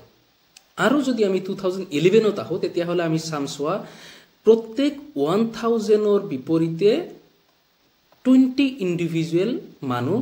এডেড হৈ আছিল বা যোগ হৈ আছিল বা জন্ম হৈ আছিল যাক আমি 2% বুলি ধৰিব পাৰো এই 10-11 বছৰত প্ৰায় 1% বেছি হৈ আছে মানুহৰ জন্মগ্ৰহণ ইমান মানুহ জন্মগ্ৰহণ কৰি আছে তো এই মানুহবিলাকে যে জন্মগ্ৰহণ কৰি আছে তাৰ কাৰণে গভৰ্ণমেণ্টে কি একচন লৈছিল কেনেকৈ গভৰ্ণমেণ্টে এই বস্তুবিলাকক চাইছিল প্ৰথম যেটো ষ্টেপ গভৰ্ণমেণ্টে লৈছিল হেতু হল কি মোটিভেট মানুহক কি কৰিছিল মোটিভেট কৰিছিল ইউজিং ভেৰিয়াস কন্ট্ৰাসেপটিভ মেথড কি কৈছিল মানুহক যে তোমালোকে কন্ট্ৰাসেপটিভ মেথড ব্যৱহাৰ কৰা কন্ট্ৰাসেপটিভ মেথড আমি আগৰ ক্লাছত পঢ়িছিল ন যিকোনো কন্ট্ৰাসেপটিভ মেথড মানে কি যে আমি যাতে বেবি হবলৈ নিদিও বা প্ৰেগনেন্ট যাতে নহয় তাৰ কাৰণে যিখিনি সাৱধানতা অৱলম্বন কৰা তাক কোৱা হয় কন্ট্ৰাসেপটিভ মেথড তো গভৰ্ণমেণ্টে কৈছিল মোটিভেট কৰিছিল গভৰ্ণমেণ্টে যে তোমালোকে কি কৰা কন্ট্ৰাসেপটিভ মেথড ব্যৱহাৰ কৰা আৰু কি কৈছিল উইথ স্লোগান তাৰ লগত কিছু স্লোগান দিছিল আমাক কি স্লোগান দিছিল হাম দো হামাৰে দো এটো এটা স্লোগান আছিল ন যেটো পিছত এডভাৰটাইজমেন্টত পোষ্টাৰ ওয়াইসো বনোৱা হৈছিল শুনিছে ন হাম দো হামাৰে দো তাৰ পিছত আৰু এটা আছিল সৰু পৰিয়াল সুখী পৰিয়াল আৰবান যিমান কাপল আছিল আৰবান কাপল মানে যিমান চহৰত যেনে যিমান কাপল আছিল হেবিলাকক কোৱা হৈছিল ওয়ান চাইল্ড নৰ্ম তাৰ মানে তোমালোকে এটাকেই বেবি লোৱা কাৰণ ইমান এক্সপেন্স বাঢ়ি গৈ আছে বহুত বেবি লোৱাতে এটা বেবি লৈ কিনে ভালকে তাক ডাঙৰ দীঘল কৰাটো এটা ভাল কাম হ'ব বুলি এনেকুৱাকে গভৰ্ণমেণ্টে মানুহক মোটিভেট কৰিছিল তো এই যে এডভাৰটাইজ বিলাক মনত ৰাখিব লাগিব হাম দো হামাৰে দো ওয়ান চাইল্ড নৰ্ম সৰু পৰিয়াল সুখী পৰিয়াল তো এবিলাক আহি যায় কেতিয়াবা এতিয়া আৰু এটা ষ্ট্ৰেটেজি লৈছিল কি ষ্ট্ৰেটেজি গভৰ্ণমেণ্টে মেৰেজৰ যেটো বিয়াৰ যেটো বয়স হেতু ধৰি দিছিল ফিমেলৰ কাৰণে 18 ইয়াৰ্স কোনো এটা ছোৱালী যদি বিয়া হ'ব বিচাৰে তেতিয়া হলে তাৰ 18 ইয়াৰ্ছ হ'ব লাগিব আৰু যদি কোনো এটা ল'ৰাই বিয়া কৰাব বিচাৰে তাৰ 21 ইয়াৰ্ছ হ'ব লাগিব ওকে আৰু এটা পদক্ষেপ গভৰ্ণমেণ্টে লৈছিলে সেইটো কি গভৰ্ণমেণ্টে ইনচেন্টিভ দিছিলে যদি কোনো কাপলে কোনো মানুহে যদি গভৰ্ণমেণ্টৰ কথা শুনে যে সিহঁতে এটাই বেবি লৈছে অথবা দুটা বেবি লৈছে তেতিয়াহ'লে গভৰ্ণমেণ্টে কিছু ইনচেন্টিভ দিছিলে যেনেকুৱা কিছু পইচা দিব পাৰে অথবা কিছু প্ৰাইজ দিব পাৰে তো এনেকুৱাকৈ কিছু পইচা আৰু প্ৰাইজ দি গভৰ্ণমেণ্টে এনেকৈ বস্তুবিলাকক ঠিক কৰিবলৈ ষ্টেপ বা পদক্ষেপ লৈছিলে বুজিছা ইয়াত এটা কোশ্চিন আছে চোৱা কোশ্চিনটোৰ এনসাৰ তোমালোকে ক'ব লাগিব which of the following statement is incorrect কোনটো ষ্টেটমেণ্ট ইয়াৰ ভুল আছে কোনটো ষ্টেটমেণ্টত চোৱাচোন প্ৰথম এত আমাৰ অপশ্যন দিছে কি world population which was around 6 billion by 2000 2000ত 6 বিলিয়ন আমাৰ মানুহ আছিলে এণ্ড 7.2 বিলিয়ন ইন 2011 আৰু 2011ত 7.2 বিলিয়ন আছিলে কথাটো ঠিক হয় নে নাই এটো ঠিকই আছে তাৰপিছত কি কৈছে marriageable age of the female to 20 ইয়াৰ্ছিয়েল ফিমেলৰ 21 বছৰত ফিমেল এটাই বিয়া হ'ব পাৰিব আৰু and that of male 18 years আৰু এটা ল'ৰা বিয়া কৰিলে 18 বছৰ হ'ব লাগিব এটো কি এটা ভুল তেতিয়াহ'লে আমাৰ ই হ'ব কি এইটোৰ শুদ্ধ উত্তৰ কি হ'ব বি ঠিক আছে তাৰপিছত কি কৈছে national level approach to build up a reproductively healthy society was taken up in our country in এটা হেলদি ছ'চাইটি যাতে বিল্ড কৰা যায় যাতে এটা হেলদি ছ'চাইটি বনোৱা যায় তাৰ কাৰণে গভৰ্ণমেণ্টে কিমান চনত পদক্ষেপ ল'বলৈ আৰম্ভ কৰিছিলে আমি পঢ়িছোঁ যোৱা ক্লাছত কোৱাচোন চনটো বহুত ভালকৈ পঢ়িছোঁ আমি তেতিয়াহ'লে ইয়াৰ শুদ্ধ উত্তৰটো কোনটো হ'ব 1951 ওকে আমি নেক্সট স্লাইডত যাওঁ বাৰ্থ কণ্ট্ৰল মেথড কি ধৰা এটা কাপলে যদি বিচাৰে যে আমি এতিয়া বেবি নলওঁ অলপ কেইদিনমান পিছত আমি বেবি ল'ম তেতিয়াহ'লে কি কৰা যায় তো এই যে সমস্যাবিলাক আছে এই কাপলবোৰৰ এতিয়া যি পদক্ষেপ ল'ব পাৰিব তাক কোৱা হয় বাৰ্থ কণ্ট্ৰল মেথড তো বাৰ্থ কণ্ট্ৰল মেথডক ব্যৱহাৰ কৰিবলৈ হ'লে যি পদক্ষেপ দিয়া আছে তাৰ এটা আইডিয়েল কণ্ট্ৰিচেপ্টিভ মেথড বনাব লাগিব তো এটা কণ্ট্ৰিচেপ্টিভ মানে তো আমি আগতে পঢ়িছিলোঁ যে কণ্ট্ৰিচেপ্টিভ যিটো হয় যে প্ৰেগনেঞ্চি আমি হ'বলৈ নিদিওঁ তাৰ কাৰণে যিমান পদক্ষেপ এতিয়া আইডিয়েল কণ্ট্ৰিচেপ্টিভ কি আইডিয়েল মানে বুজিব আমি যদি কওঁ যে এটা আইডিয়েল ইউনিভাৰ্চিটি তাৰমানে কি সেই ইউনিভাৰ্চিটিখন অলপ ভাল বেলেগ ইউনিভাৰ্চিটিতকৈ অলপ ভাল কিবা এটা এক্সট্ৰা গুণ তাৰ মাজত আছে সেইকাৰণে আমি তাক কৈছোঁ যে আইডিয়েল ইউনিভাৰ্চিটি অথবা আমি এটা কৈছোঁ যে ই আমাৰ আইডিয়েল ল'ৰা তাৰমানে সি সাধাৰণ ল'ৰাতকৈ অলপ বেছি ভাল তো ঠিক যিমান কণ্ট্ৰিচেপ্টিভ মেথড আছে এই কণ্ট্ৰিচেপ্টিভ মেথডবিলাকৰ মাজত কিছু আইডিয়েল গুণ থাকিব লাগিব কিছু স্পেচিফিক গুণ থাকিব লাগিব তেতিয়াহ'লে আমি তাক এটা আইডিয়েল কণ্ট্ৰিচেপ্টিভ মেথড বুলি ক'ব পাৰোঁ প্ৰথম কি গুণ থাকিব লাগিব তাৰ মাজত ইউজাৰ ফ্ৰেণ্ডলি হ'ব লাগিব মানে যাতে আমি খুব সহজে তাক ইউজ কৰিব পাৰোঁ নেক্সট ইজিলি এভেইলেবল হ'ব লাগিব যাতে আমি খুব সহজে তাক পাব পাৰোঁ এতিয়া এনেকুৱা যদি হয় যে ধৰা আমি কণ্ডমৰ কথাই কৈ আছোঁ বাট কণ্ডম আমাৰ ওচৰতে নাই তেতিয়াহ'লে আমিতো এইটো ইউজ কৰিব নোৱাৰোঁ চ' যাতে সহজে আমি এভেইলেবল পাওঁ আমাৰ চাৰিওফালে সেইটো হ'ব লাগিব তাৰপিছত ইফেক্টিভ হ'ব লাগিব মানে যাতে কাম কৰে এনেকুৱা আমি মেথড ইউজ নকৰোঁ যাতে যি মেথডে কাম নকৰে তাৰপিছত কি হ'ব লাগিব এইটো ৰিজাৰ্ভেবল হ'ব লাগিব তাৰমানে এইটো এনেকুৱা হ'ব লাগিব যে ৰিইউজেবল কৰা যায় বাৰে যাতে ব্যৱহাৰ কৰা যায় এনেকুৱা হ'ব লাগিব তাৰপিছত কৈছে কি নো ছাইড ইফেক্ট ইয়াত কোনো ধৰণৰ ছাইড ইফেক্ট যাতে নহয় সেইটো আমাৰ চাব লাগিব তাৰ নো ইণ্টাৰফিয়াৰেঞ্চ উইথ সেক্সুৱেল ডিজায়াৰত যাতে কোনো ধৰণৰ প্ৰব্লেম নহয় যে ইউজাৰ ফ্ৰেণ্ডলি হ'ব লাগিব ইজিলি এভেইলেবল হ'ব লাগিব ইফেক্টিভ হ'ব লাগিব ৰিইউজেবল হ'ব লাগিব নো ছাইড ইফেক্ট হ'ব লাগিব নো ইণ্টাৰফিয়াৰেঞ্চ উইথ সেক্সুৱেল ডিজায়াৰ এনেকুৱা হ'ব লাগিব তো এইবিলাক হ'ল আমাৰ আইডিয়েল কণ্ট্ৰিচেপ্টিভ মেথড আইডিয়েল কণ্ট্ৰিচেপ্টিভৰ গুণ এইবিলাক হ'ব লাগে সাধাৰণতে আমি নেক্সটত আহোঁ চ' এতিয়া বাৰ্থ কণ্ট্ৰল মেথডক সাধাৰণতে আমি দুটা ভাগত ভাগ কৰিব পাৰোঁ এটা হ'ল টেম্পৰাৰী মেথড আৰু এটা হ'ল পাৰ্মানেণ্ট মেথড টেম্পৰাৰী মেথড মানে এনেকুৱা মেথড যিটো আমি ৰিভাৰ্চিবল কৰিব পাৰোঁ মানে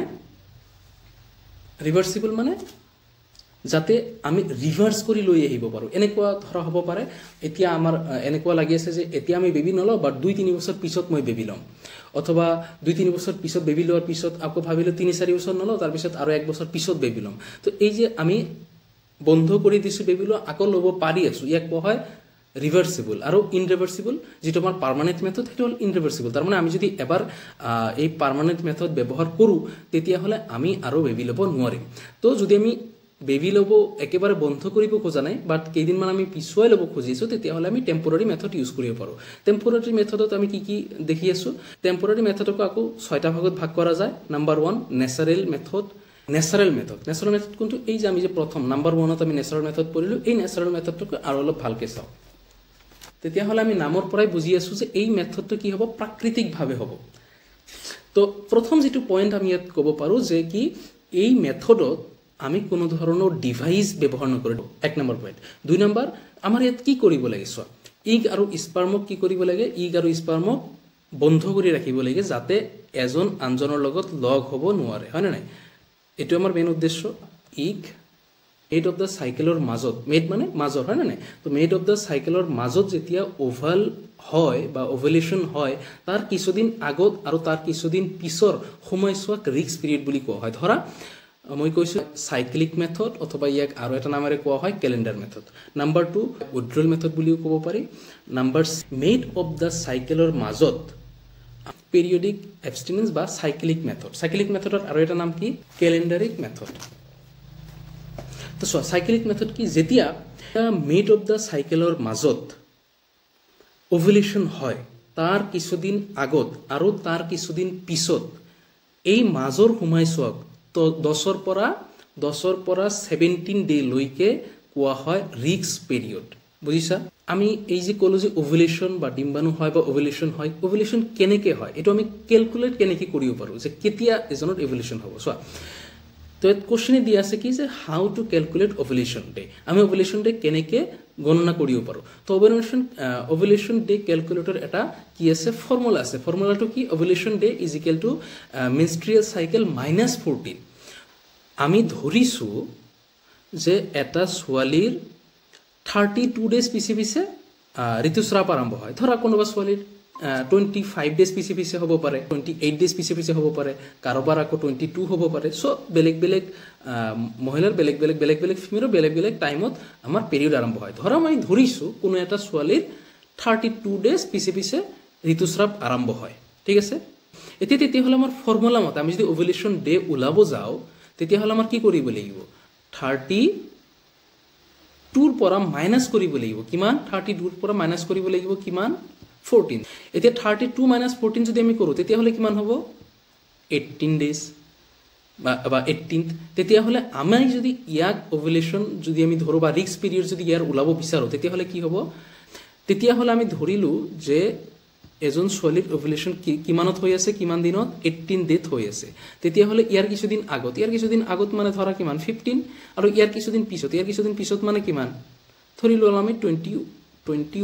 তেতিয়াহ'লে এই 15ৰ পৰা 21 হ'ব ৰিস্ক পিৰিয়ড এই সময়ত যদি শাৰীৰিক সম্পৰ্ক কৰা হয় তেতিয়াহ'লে বেবী হোৱাৰ চান্স বেছি এতিয়া চোৱাচোন বুজিছা ন ৰবা আৰু এবাৰ কৈ দিম মই কৈছো যে কি যেতিয়া মিড অফ দ্য সাইকেলৰ ওভুলেশন যেতিয়া আৰম্ভ হয় এই ওভুলেশন আৰম্ভ হোৱাৰ 10ৰ পৰা 17 ডে লৈকে ৰিস্ক পিৰিয়ড থাকে ধৰা কোনো এটা ছোৱালীৰ 32 ডেজ পিছে ঋতুস্ৰাৱ আৰম্ভ হয় তেতিয়াহ'লে এই 32 ডেজ এই 32ৰ লগত 14 মাইনাস কৰিব লাগিব যাতে আমি ওভুলেশন ডে উলাব পাৰো এতে 32 - 14 যদি আমি কৰো তেতিয়াহ'লে আমি পাম 18 এতিয়া এই 18ৰ কিছুদিন আগত আৰু 18ৰ কিছুদিন পিছত এই দুটা এই সময়খিনিক বা এই সময়ছোৱাক কোৱা হয় ৰিস্ক পিৰিয়ড তো 18ৰ আগত আমি ধৰিছো 15 18ৰ পিছত আমি ধৰিছো 21 এটো বেলেগ হ'ব পাৰে এতিয়া তুমি ইয়াত 14 ধৰিব পাৰা অথবা ইয়াত তুমি 20 ধৰিব পাৰা এনেকে 10ৰ পৰা 70 ডেজ লৈকে ইয়াত দিয়া আছে এতিয়া আমি বিট যাও বিট কি আছিল উইথড্ৰল মেথড কি যদি সিমেন ইজাকুলেশন হোৱাৰ আগত পেনিসক বাহিৰ কৰি লৈ আহা হয় তেতিয়াহ'লে তাক কি কোৱা হ'ব উইথড্ৰল মেথড বুলি কোৱা হ'ব সেক্সুৱেল ইন্টাৰকোৰ্সৰ সময়ত যদি সিমেন ইজাকুলেশনৰ আগত পেনিস বাহিৰ কৰি লৈ আহা হয় তেতিয়াহ'লে তাক কি কোৱা হ'ব উইথড্ৰল মেথড বুলি কোৱা হ'ব ওকে আৰু এটা কথা মনত ৰাখিবা এই যেটো উইথড্ৰল মেথড এটো বহুত ৰিস্কি হয় এটো কোনো এনেকুৱা তুমি গ্যাৰান্টি দিব নোৱাৰা যে কি ইয়াত প্ৰেগনেন্ট নহব হ'বও পাৰে ওকে এণ্ড 3 নম্বৰ যেটো আমি পঢ়িছিলো যে লেটছন এমনেৰিয়া কি যে এনেকুৱা কোৱা হয় যেতিয়া কোনো এটা মাকে বেবিক ব্ৰেষ্ট ফিডিং কৰে বা গাখীৰ খুৱায় সেই সময়ছোৱাত কি নহয় এটা ফিমেলে প্ৰেগনেন্ট নহয় যি সময়ছোৱাত মাকে গাখীৰ খুৱায় বা কোনো এটা ফিমেলে ব্ৰেষ্ট ফিডিং কৰায় বা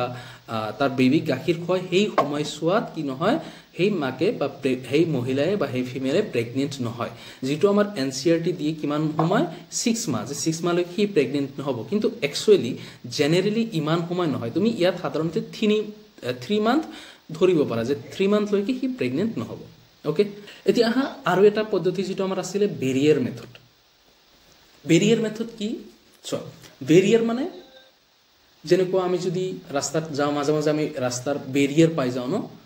যে এটু ৰাস্তাৰে আমি আৰু আগবাঢ়িব নোৱাৰিম ঠিক তেনেকুৱা বেৰিয়াৰ মেথডো তেনেকৈ কাম কৰে আমাৰ কি কৰিব লাগে স্পাৰ্ম ওভাম আৰু স্পাৰ্মক ফিজিক্যালি যাতে মিট হ'ব নোৱাৰে যাতে একেলগ হ'ব নোৱাৰে হেতুহে চাব লাগে আমাৰ যেটো আমি আগত চাইছিলো এনে এটো যদি আমাৰ ওভাম হয় এটো যদি আমাৰ স্পাৰ্ম হয় যাতে যাতে স্পাৰ্ম যাতে ওভামৰ ওচৰত আহিব নোৱাৰে হেতুহে আমাৰ কৰিব লাগিব আৰু হেতু যদি আমি কৰো তেতিয়া হলে এটো আমি বেৰিয়াৰ মেথডৰ সহায়েৰে কৰিব পাৰো বহুত ভালকে আৰু বেৰিয়াৰ মেথডৰ এটা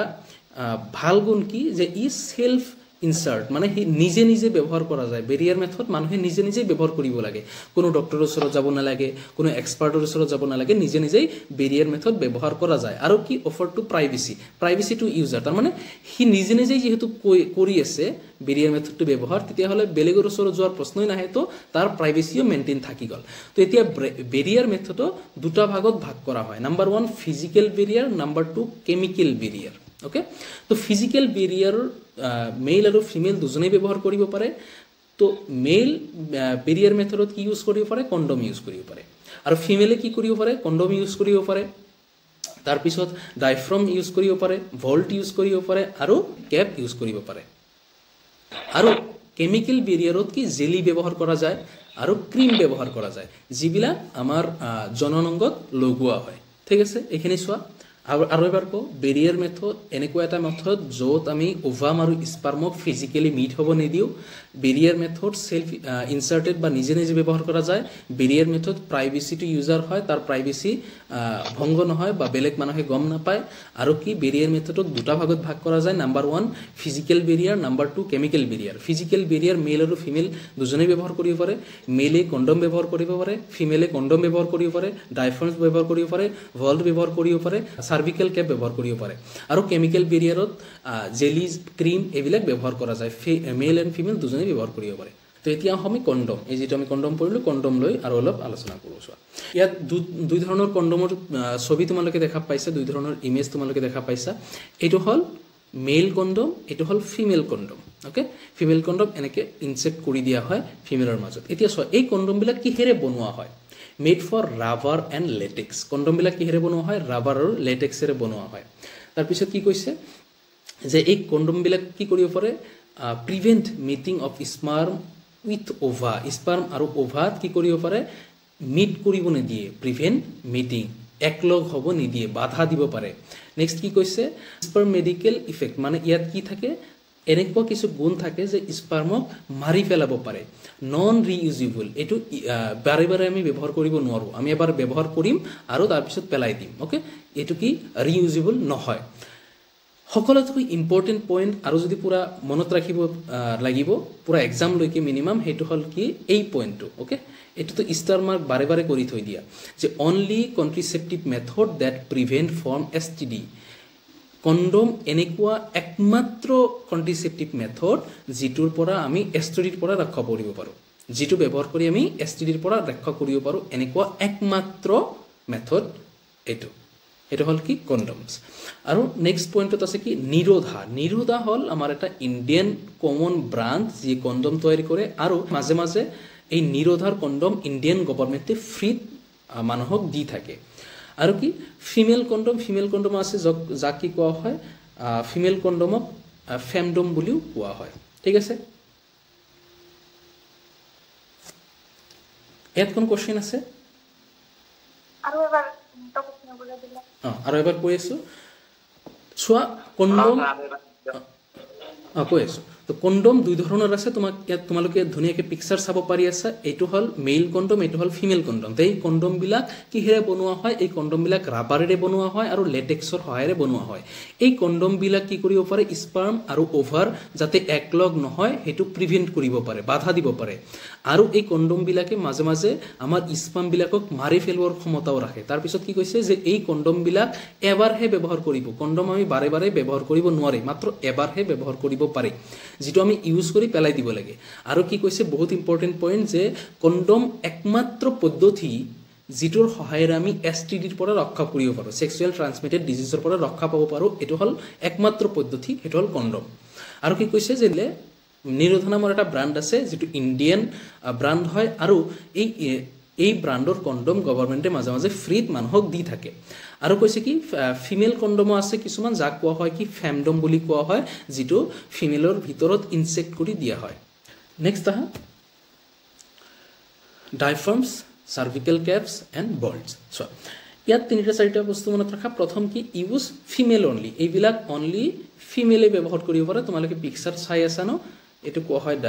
ডাইফাৰ্মছ, চাৰ্ভিকেল কেপ, ভল্ট কেপ। এইবিলাক অনলি ফিমেলে ইউজ কৰিব পাৰে, মেল ইউজ কৰিব নোৱাৰে। নাম্বাৰ 2 পইণ্ট তোমালোকে মনত ৰাখা, এইবিলাক কিহেৰে বনোৱা হয়? এইবিলাকৰ ৰাবাৰেৰে বনোৱা হয়। অ'কে, এইবিলাকক কিহেৰে বনোৱা হয়? এইবিলাকৰ ৰাবাৰেৰে বনোৱা হয়। নেক্সট, এইবিলাক বাৰে বাৰে ব্যৱহাৰ কৰিব পাৰি। আগৰটো আমি যেনেকুৱা কণ্ডম চালোঁ বাৰে বাৰে ব্যৱহাৰ কৰিব নোৱাৰি, এবাৰ ব্যৱহাৰ কৰি পেলাই দিব লাগে, কিন্তু এইটো আমি বাৰে বাৰে ব্যৱহাৰ কৰিব পাৰোঁ। Number C, spray medical jellies. তো চোৱা আমি এনেকৈ আমাক কণ্ট্ৰিচেপ্টিভ মেথড হয়। এই জেলিবিলাকে কেনেকৈ কাম কৰে? এই জেলিবিলাকে এচিডিক pH ব্যৱহাৰ কৰে, আৰু এই এচিডিক pH ব্যৱহাৰ কৰি স্পাৰ্মক কি কৰে? মাৰি পেলায়, কিল দ্য স্পাৰ্ম। অ'কে,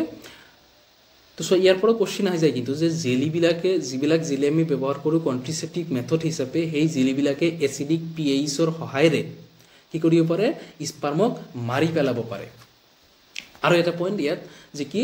যদি ফিজিকেল বেৰিয়াৰৰ লগত, আমি আগত যিটো ফিজিকেল বেৰিয়াৰ পঢ়িলোঁ, তাৰ লগত যদি আমাৰ এই জেলি বা কেমিকেল বেৰিয়াৰ ব্যৱহাৰ কৰা যায়, তেতিয়াহ'লে আৰু বেছি ভালকৈ, আৰু বেছি ইফিচিয়েণ্টলি ই কাম কৰিব পাৰিব। বুজিছা? ইয়াত 2টা পইণ্ট মনত ৰাখা, যে কি এই জেলিবিলাকে এচিডিক pH ব্যৱহাৰ কৰি স্পাৰ্মক মাৰি পেলায়, আৰু কৈছে কি যদি আমি use along with Barrier method, ইয়াত কোৱা হৈছে ফিজিকেল বেৰিয়াৰ মেথডৰ কথা, যে যদি আমি ফিজিকেল বেৰিয়াৰ মেথড আৰু এই কেমিকেল বেৰিয়াৰ মেথড যদি একেলগে ব্যৱহাৰ কৰোঁ, তেতিয়াহ'লে বহুত বেছি ইফিচিয়েণ্টলি আৰু বহুত বেছি একুৰেটভাৱে আমাক ৰিজাল্ট দিব পাৰিব। বুজিছা এইখিনি? Intra uterine device, IUDS। চোৱা IUDS কি? ভাৰতবৰ্ষত এই IUDS মেথডটো বহুত বেছি মানুহে গ্ৰহণ কৰিছিলে। 2য় নম্বৰ পইণ্টত IUDSত মনত ৰাখিব লাগিব কি, যে এই মেথডটো সি নিজে নিজে ব্যৱহাৰ কৰিব নোৱাৰে।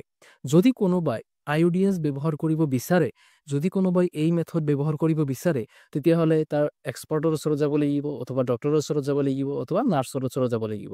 এই মেথড নিজে নিজে ব্যৱহাৰ কৰা নাযায়। সকলোতকৈ ভাল কাৰ কাৰণে হ'ব? যদি কোনোবাই গেপ দিব বিচাৰে, যদি কোনোবাই স্পেচ দিব বিচাৰে সিহঁতৰ বেবীৰ মাজত। ধৰা এনেকুৱা কিছু কাপল আছে যিবিলাকে বিচাৰিছে এতিয়া আমি বেবী ল'ব খোজা নাই, আজিৰ পৰা 3-4 বছৰ পিছত আমি বেবী ল'ব খুজি আছোঁ, অথবা আমাৰ এটা ল'ৰা বা এটা ছোৱালী আছে, আমি 2-3 বছৰ পিছত ল'ৰা ছোৱালীৰ মাজত এটা গেপ দিম, তাৰ কাৰণেও এই মেথডটো ভাল হ'ব পাৰে। আৰু এটা লাষ্ট পইণ্ট ইয়াত মনত ৰাখিব লাগিব কি, হেল্প ফেগোচাইটোচিছ অফ স্পাৰ্ম। ফেগোচাইটোচিছ মানে তোমাৰ এনেকুৱা হ'ব পাৰে যে স্পাৰ্মক মাৰি পেলাব পাৰে, বা স্পাৰ্মক কমজোৰি কৰিব পাৰে, স্পাৰ্মৰ যি ক্ষমতা সেইটো নাইকিয়া কৰি দিব পাৰে। তো এইটো কেনেকৈ কৰে আমি চাওঁ। চোৱা, আৰু এটা কথা মনত ৰাখে, ইয়াৰ যিবিলাক এক্সাম্পল আছে, এক্সাম্পল বহুত ইম্পৰ্টেণ্ট। নিটত এক্সাম্পল আহি যায়, ইভেন বৰ্ডৰ এক্সামত বৰ্ডৰ মাজতো এক্সাম্পল আহে। চ' এক্সাম্পল কেইটা সকলো সময়তে গুৰুত্ব দি শুনিবা আৰু মনত ৰাখিবা এক্সাম্পল কেইটা। তো মই কৈছোঁ কি IUDS সাধাৰণতে 2 প্ৰকাৰৰ হয়। এটা হ'ল নন মেডিকেটেড IUDS আৰু এটা হ'ল মেডিকেটেড IUDS। নন মেডিকেটেড IUDSৰ এক্সাম্পল হ'ল লেপিলোছ লুপ। মেডিকেটেড IUDSক আমি 2টা ভাগত ভাগ কৰিব পাৰোঁ। এটা হ'ল কপাৰ ৰিলিজিং IUDS আৰু এটা হ'ল হৰমনাল IUDS। তো কপাৰ ৰিলিজিং IUDSৰ যদি এক্সাম্পল আমি ল'ব যাওঁ, তেতিয়াহ'লে কপাৰ T, কপাৰ 7, মাল্টিলোড 375। যদি হৰমনাল IUDSৰ কথা আমি কওঁ, তেতিয়াহ'লে প্ৰষ্ট্ৰজেন, LNG-20, এইবিলাক হ'ল আমাৰ হৰমনাল IUD। তো আমি copper releasing IUD and হৰম'নাল releasing IUD এই দুটা যদি পাৰ্থক্য আমি অলপ বুজিবলৈ চেষ্টা কৰোঁ তেতিয়াহ'লে আমি চাম কি যে কপাৰ ৰিলিজিং আইইউডি এনেকুৱা দেখা যায় যে ইয়াত কপাৰ ৰিলিজ কৰোঁ যদি আমি অলপ পিকচাৰেদি বুজিবলৈ চেষ্টা কৰোঁ এইটো হ'ল আমাৰ কপাৰ ৰিলিজিং এইটো হ'ল আমাৰ কপাৰটি বুলি আমি ধৰিব পাৰোঁ ধৰা কোনো ফিমেলৰ মাজত এইটো ইনচাৰ্ট কৰি দিয়াৰ পিছত চাৰিওফালে কপাৰ ৰিলিজ কৰিব চাৰিওফালে কপাৰ ৰিলিজ কৰিব ধৰা যদি আমি আৰু অলপ বুজিবলৈ চেষ্টা কৰোঁ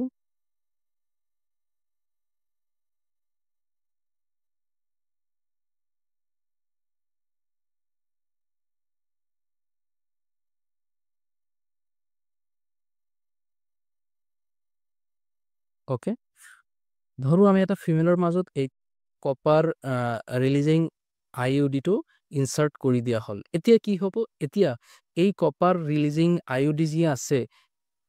ইয়াৰ চাৰিওফালে কপাৰ ৰিলিজ কৰিব ইয়াৰ চাৰিওফালে কপাৰ ৰিলিজ কৰিব আৰু কপাৰটি সকলো ঠাইত কপাৰ ৰিলিজ কৰাৰ পিছত যেতিয়া স্পাৰ্মবিলাক ইয়াৰ ভিতৰত যায় তেতিয়া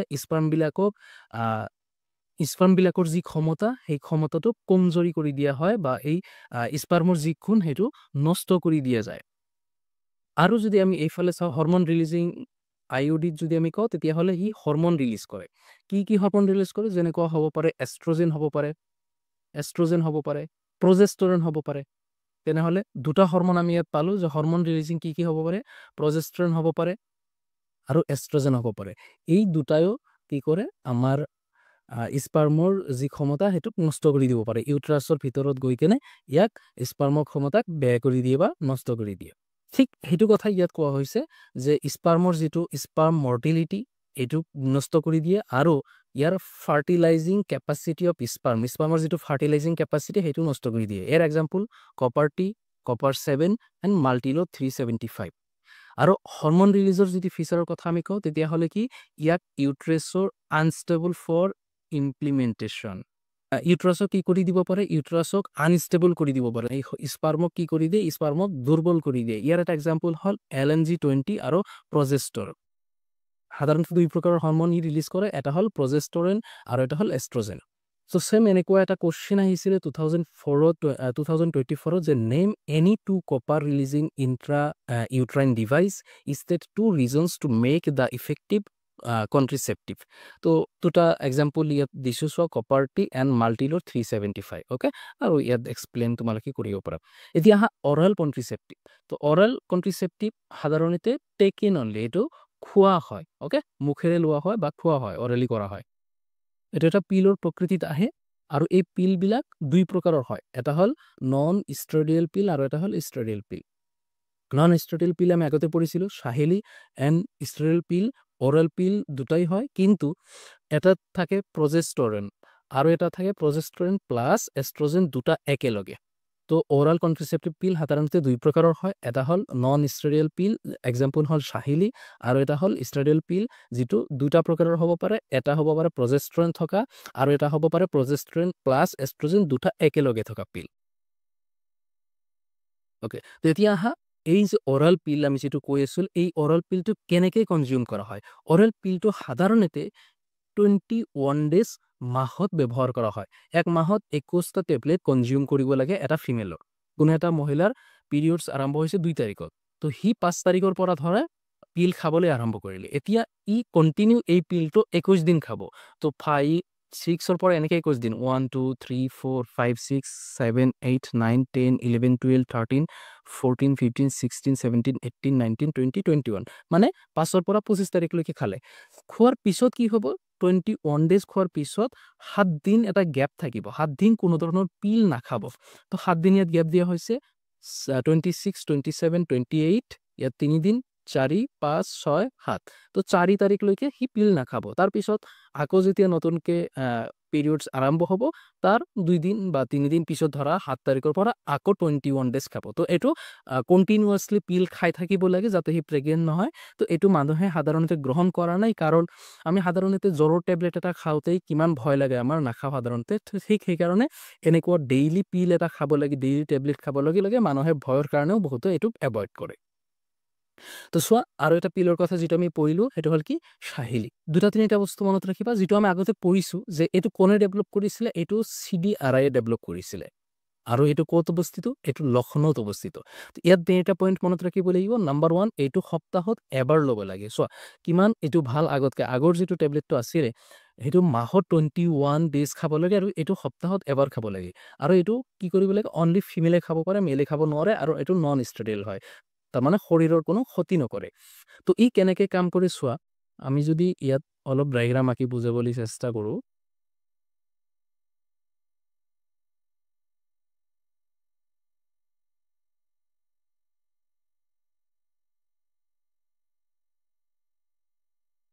তো আমাৰ ইয়াত কিছু ৰিচিপ্টৰ থাকে এইবিলাক ঠাইত কিছু ৰিচিপ্টৰ থাকে কিছু ৰিচিপ্টৰ থাকে যেতিয়া এই ঠাইত জাইগোট তৈয়াৰ হয় তেতিয়া কি হয় ব্লাষ্টোচাইট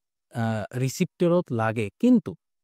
ধৰা ইয়াত জাইগোট তৈয়াৰ হৈছে ইয়াহি ব্লাষ্টোচাইটত লাগিব তাৰপিছত প্ৰেগনেণ্ট হ'ব কিন্তু আমাৰ এই যে সাহিলী পিল এই সাহিলী পিলে কি কৰে আমাৰ এই যে ৰিচিপ্টৰ আছে এই ৰিচিপ্টৰবিলাকক বন্ধ কৰি দিয়ে এই ৰিচিপ্টৰবিলাকক বন্ধ কৰি দিয়ে তো ৰিচিপ্টৰবিলাকক বন্ধ কৰি দিয়াৰ ফলত কি হ'ব আৰু প্ৰেগনেণ্ট হ'ব নোৱাৰিব ঠিক এনেকৈ সাহিলী টেবলেটে কাম কৰে তো সাহিলী ব্লকছ এষ্ট্ৰজেন ৰিচিপ্টৰ তো যিমান ৰিচিপ্টৰ আমাৰ ইয়াত দেখা পাই আছো এইবিলাক ৰিচিপ্টৰক কি কৰি দিয়ে ব্লক কৰি দিয়ে তো সাহিলী এনেকৈ কাম কৰে নেক্সট হ'ল আমাৰ ইমপ্লাণ্ট তোমালোকে যিকোনো বস্তুৰ ইমপ্লাণ্ট কৰিব পাৰে ইমপ্লাণ্টটো নিচানো তোমালোকে কোনোবা যে সি ইমপ্লাণ্ট কৰিছে ইমপ্লাণ্ট মানে শৰীৰৰ ভিতৰত কিবা এটা সোমাই দি কিনে সেইটো ঠিক কৰা তো আমি কন্ট্ৰিচেপ্টিভৰ মাজতে ইমপ্লাণ্ট কৰোঁ তো এইটো কেনেকৈ কৰা হয় প্ৰথম পইণ্ট যে কি তো আমি এনেকুৱা কিছু বস্তু ইমপ্লাণ্ট কৰোঁ যিটো কি হয় চিলিকন বেছড হয় আৰু এইটো আমাৰ বাহুত লগাই দিয়া হয় বাহুৰ ভিতৰত ফান শ্বেপড হয় ফান শ্বেপ মানে এনেকুৱা যিবিলাক শ্বেপ সেইবিলাক শ্বেপ হ'ল ফান শ্বেপ তো এনেকুৱা শ্বেপৰ হয় ৰিলিজ প্ৰজেষ্টৰন এণ্ড এষ্ট্ৰজেন দুটাই হ'ব পাৰে দুটা কেমিকেলি ৰিলিজ হয় কণ্টিনিউৱাছলি ৰিলিজ হৈ থাকে স্কিনৰ ভিতৰত থাকে স্কিনৰ ভিতৰত দেখা পোৱা যায় আৰু এইটো 5 to 6 ইয়াৰলৈকে ফিক্সড এবাৰ আমি যদি লগাই লওঁ তেতিয়াহ'লে 5 পৰা 6 বছৰলৈকে আমাৰ কোনো টেনশ্যন নাই এইটো এনেকৈ হৰমন ৰিলিজ কৰি থাকিব হৰমনৰ পৰিমাণ ইমান বেছি থাকে যে আমাৰ স্পাৰ্মে কি কৰিব নোৱাৰে এণ্ট্ৰি কৰিব নোৱাৰে বা আগবাঢ়ি যাব নোৱাৰে এনেকৈ আমাৰ ইমপ্লেণ্টেশ্যনে কাম কৰে তো চোৱা দুটা তিনিটা বস্তু ইয়াত ইম্পৰ্টেণ্ট এটা হ'ল কি এইটো ইমপ্লেণ্টেশ্যনটো যে আমি কৰোঁ এইটো কেনেকৈ বনোৱা হয় এইটো চিলিকনেৰে বনোৱা হয় এইটো ফান শ্বেপ হয় এনেকুৱা শ্বেপ ফান শ্বেপৰ হয় এইটো স্কিনৰ ভিতৰত থাকে 5 পৰা 6 বছৰ এইটো ফিক্সড হৈ থাকে তো এইকেইটা ইয়াৰ ইম্পৰ্টেণ্ট পইণ্ট তো আমি যদি আৰু এটা কন্ট্ৰিচেপ্টিভ চাওঁ সেইটো হ'ল কি এজ এ ইনজেক্টেবল এইটো একেবাৰে পিলৰ নিচিনাই হয় ছেম এজ পিল যেনেকৈ কাম কৰে এইটো ছেম তেনেকৈ কাম কৰে কিন্তু এইটো give in the form of injection এইটো জাষ্ট ইনজেকশ্যনৰ ফৰ্মত দিয়া হয় ৰিলিজ প্ৰজেষ্টৰেন আৰু এষ্ট্ৰজেন এই ইনজেকশ্যনে প্ৰজেষ্টৰেন আৰু এষ্ট্ৰজেন দুটাই ৰিলিজ কৰিব পাৰে অথবা অনলি এষ্ট্ৰজেনে ৰিলিজ কৰিব পাৰে বা দুটা একেলগেও ৰিলিজ কৰিব পাৰে ঠিক আছে এতিয়া যদি কোনোবাই টেম্পৰাৰী মেথড ব্যৱহাৰ কৰিব বিচৰা নাই যে এতিয়া সিহঁতে এনেকুৱা বিচাৰি আছে যে সিহঁতে কি কৰিব পাৰ্মানেণ্টলি সিহঁতে এনেকুৱা কিবা ষ্টেপ ল'ব যাতে সিহঁতে পাৰ্মানেণ্টলি প্ৰেগনেণ্ট নহয় তেনেকুৱা ব্যৱস্থা ল'ব তো তেনেকুৱা ব্যৱস্থা লওঁতে যি ব্যৱস্থা ল'ব পাৰিব সিহঁতে চাৰ্জিকেল মেথড সিহঁতে ব্যৱহাৰ কৰিব পাৰে এজ এ পাৰ্মানেণ্ট ব্যৱস্থা হিচাপে যাতে সিহঁতে আৰু বেবী নলয় তো দুটা বস্তু ইয়াত চাব লাগিব এটা হ'ল কি এইটো হ'ল পাৰ্মানেণ্ট মেথড হয় এবাৰ যদি কোনোবাই চাৰ্জিকেল মেথড ব্যৱহাৰ কৰে তাৰ পিছত কিন্তু আৰু পিছত সিহঁতে বেবী ল'ব নোৱাৰিব অথবা সেই ফিমেলে প্ৰেগনেণ্ট হ'ব নোৱাৰিব যদি কোনো পুৰুষে চাৰ্জিকেল মেথড ব্যৱহাৰ কৰে তেতিয়াহ'লে তাক কোৱা হয় ভেচক্টমি আৰু যদি কোনো মহিলাই চাৰ্জিকেল মেথড ব্যৱহাৰ কৰে তাক কোৱা হয় টিউবিক্টমি তো ভেচক্টমি কি হয় এইটো সাধাৰণতে ল'ৰাবিলাকৰ কাৰণে হয় আৰু টিউবিক্টমি ফিমেলৰ কাৰণে হয় তো ইয়াত আৰু এটা বস্তু চাব লাগিব যে কি ভেচক্টমিত কি হয় এইটোত স্পাৰ্ম ষ্টপ কৰি দিয়ে যাতে স্পাৰ্ম যাব নোৱাৰে আৰু টিউবিক্টমিত কি হয় অ'ভা ষ্টপ কৰি দিয়া হয় ওভুলেশ্যন হ'ব নোৱাৰে এতিয়া চোৱা যদি আমি দুটা বস্তু আৰু ভালকৈ বুজিব যাওঁ চোৱা ভেচক্টমিত কি কৰা হয় আমি জানো যে এইখিনি বস্তুত কি বনোৱা হয় স্পাৰ্ম হয় এইখিনি বস্তুত কি হয় ইয়াত স্পাৰ্ম সৃষ্টি হয় তেতিয়া এই স্পাৰ্মখিনি ওপৰত গৈ কেনে ৰিলিজ হ'ব স্পাৰ্মটো কিন্তু আমি অপাৰেশ্যনেৰে বা সাৰ্জাৰী কৰি যদি ইয়াৰ মাজত এটা কাট কৰি দিওঁ, এইটো যদি কাটি দিওঁ মাজৰ পৰা, তেতিয়াহ'লে কিন্তু এই স্পাৰ্মটো আৰু বাহিৰ হ'ব নোৱাৰিব বা স্পাৰ্মখন ৰিলিজ হ'ব নোৱাৰিব, সেই কাপলে প্ৰেগনেণ্ট হ'ব নোৱাৰিব। এতিয়া সেম ওলোটা যদি আমি চাওঁ যে টিউবটমি যদি কোনো ফিমেলে যদি অপাৰেশ্যনটো কৰে, তেতিয়াহ'লে এইখিনি ঠাইত কাটিং কৰি দিয়া হয়, যাতে ইয়াত আমাৰ অভা গঠন হ'ব, এই অভা ইয়াত আহিব নোৱাৰিব আৰু এই ফিমেলেও কি হ'ব, প্ৰেগনেণ্ট হ'ব নোৱাৰিব। এনেকৈ ভেচেক্টমি ক'ত কাটা হয়, এইখিনি অংশ যদি ভেচেক্টমি কাটি দিয়া হয়, তেতিয়াহ'লে আৰু স্পাৰ্ম ৰিলিজ নহ'ব। তো সেইকাৰণে সেই কাপলে বা সেই ফিমেলে প্ৰেগনেণ্ট নহ'ব। আৰু যদি কোনো ফিমেলে টিউবটমি চাৰ্জাৰী কৰে, তেতিয়াহ'লে এই অংশত অথবা এই অংশত কাটি দিয়া হ'ব, যাতে আমাৰ কোনো অভাম আমাৰ ফেলোপিয়ান টিউবত আহিব নোৱাৰে। অ'কে, তো আমি নেক্সটত আহোঁ। নেক্সট হ'ল side effect of birth control method. বহুত ইম্পৰ্টেণ্ট চোৱা, এই যে আমি যিমান বাৰ্থ কণ্ট্ৰল মেথড পঢ়ি আছিলোঁ, এই বাৰ্থ কণ্ট্ৰল মেথডবিলাকৰ কোনো ছাইড ইফেক্ট নাই নেকি? এই যে আমি পিল খাই আছিলোঁ অথবা ভেকচিন লৈ আছিলোঁ অথবা আমাৰ শৰীৰৰ মাজত কিবা সোমাই দি আছিলোঁ, ঠিক এই যিমান বস্তুখিনি আমি কৰি আছিলোঁ, এইবিলাকৰ কোনো ছাইড ইফেক্ট নাই নেকি? অৱশ্যই এইবিলাকৰ কি আছে, ছাইড ইফেক্ট আছে। তো বাৰ্থ কণ্ট্ৰল মেথডৰ কি কি ছাইড ইফেক্ট হ'ব পাৰে? বাৰ্থ কণ্ট্ৰল মেথডৰ প্ৰথম ছাইড ইফেক্ট হ'ব পাৰে তোমাৰ বমি বমি লাগিব পাৰে, ফিমেলৰ ভমিটিং হ'ব পাৰে। নেক্সট ভমিটিং হ'ব পাৰে, বমি হৈ যাব পাৰে। নেক্সট মুড চুইং হ'ব পাৰে, ইৰৰিগুলাৰ পিৰিয়ড হ'ব পাৰে, পিৰিয়ড ৰেগুলাৰ সময়ত নহ'ব, ঋতুস্ৰাৱ ৰেগুলাৰ সময়মতে নহ'ব, ব্লাড পিৰিয়ড হ'লে বহুত বেছি তেজ ওলাই যাব, আৰু ব্ৰেষ্ট কেঞ্চাৰো হৈ যাব পাৰে। অ'কে, বহুত important side effect of birth control. বাৰ্থ কণ্ট্ৰলৰ ছাইড ইফেক্ট কি কি? বমি বমি ভাৱ হ'ব পাৰে, বমি হ'ব পাৰে, মুড চুইং হ'ব পাৰে হৰম'নেল চেঞ্জৰ কাৰণে, ইৰৰিগুলাৰ পিৰিয়ড হ'ব পাৰে, বহুত তেজ হ'ব পাৰে, আৰু ইভেন ব্ৰেষ্ট কেঞ্চাৰো হৈ যাব পাৰে। ঠিক আছে, তো বাৰ্থ কণ্ট্ৰল মেথডটো অলপ চাই চিতি ইউজ কৰিব লাগিব।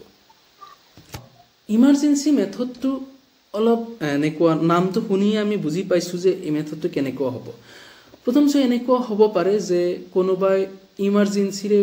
প্ৰেগনেণ্ট হৈ গৈছে, অথবা কোনো ৰেপ কেছ হৈছে, ধৰা কোনো এটা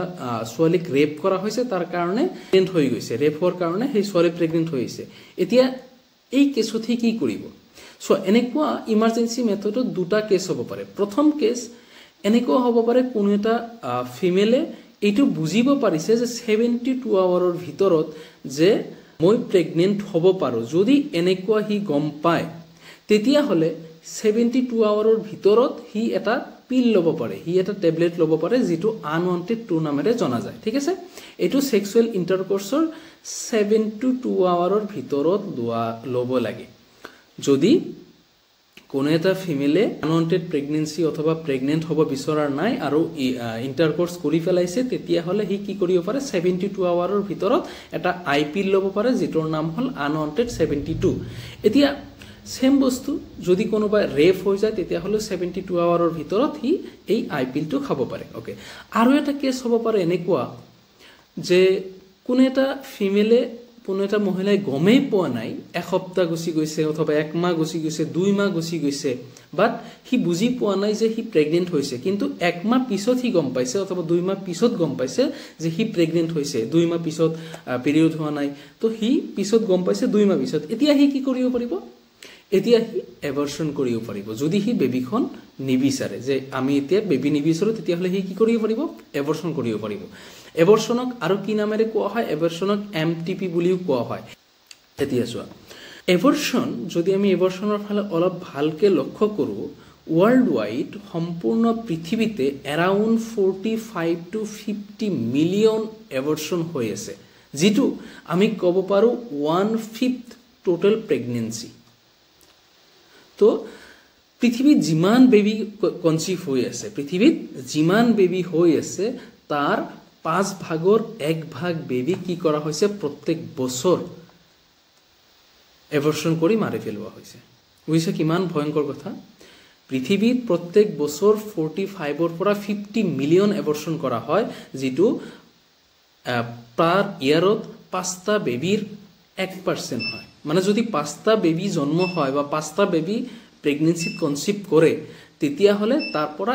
এটা বেবী কি কৰা হয়? এবৰ্চন কৰি মাৰি পেলোৱা হয়। আৰু কি কৈছে আমাৰ ইয়াত আমাৰ ভাৰতবৰ্ষত MTP লিগেলাইজ কৰা হৈছিল 1971ত ওকে ইটো ইম্পৰ্টেণ্ট চনটো মনত ৰাখিবা যে আমাৰ ভাৰতবৰ্ষত কিমান চনত MTP অথবা এবৰ্শন লিগেলাইজ কৰা হৈছিল 1971ত আৰু এই MTP অথবা এবৰ্শনক 2017ত আপডেট কৰা হৈছিল এমেন্ডমেন্ট কৰা হৈছিল 2017ত সোৱা MTP অথবা এবৰ্শন লিগেলাইজ কৰা হৈছিল 1971ত আৰু MTP অথবা আমাৰ এবৰ্শনক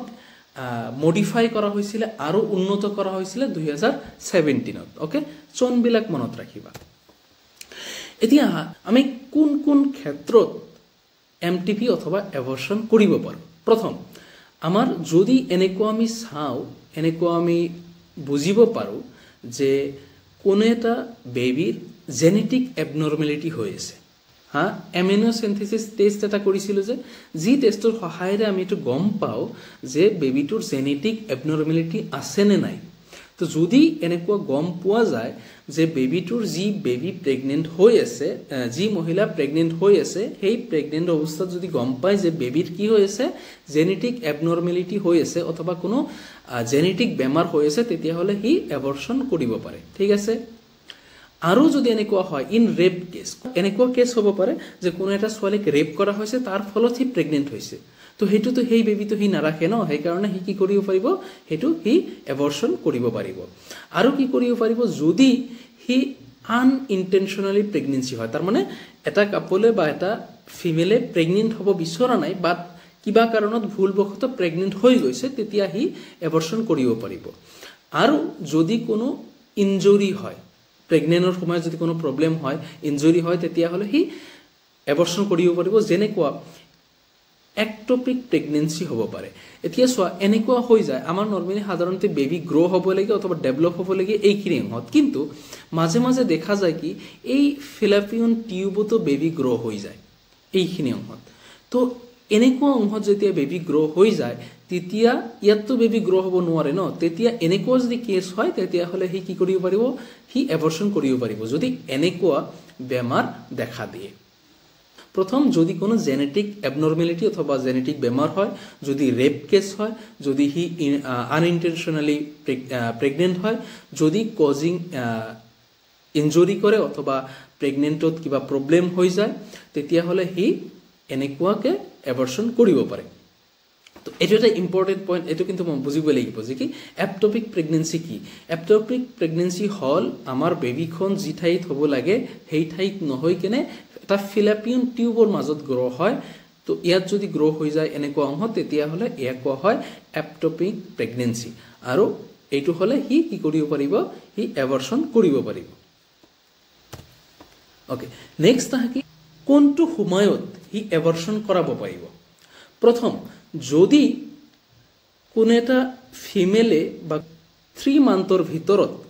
হি এবৰ্শন কৰাব বিচাৰে মানে প্ৰেগনেন্ট হৈছে তাৰ 3 মাহৰ ভিতৰত যদি হি এবৰ্শন কৰাব বিচাৰে তেতিয়া হলে হি কোনো ৰেজিষ্টাৰ মেডিকেল গাইড অথবা ৰেজিষ্টাৰ ডক্টৰৰ ওচৰত গৈ হি কি কৰিব পাৰিব প্ৰেগনেন্ট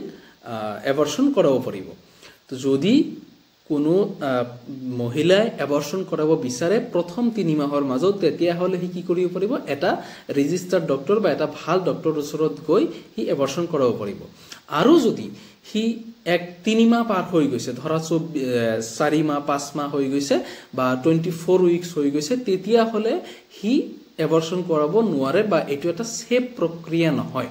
ওকে যদি 24 উইকস পাৰ হৈ যায় প্ৰেগনেন্সি তেতিয়া হলে ইটো কিন্তু এবৰ্শন কৰাৰ কাৰণে সেফ নহয় বা বেবি নষ্ট কৰাৰ কাৰণে এটো এটা সেফ সময় নহয় কিন্তু যদি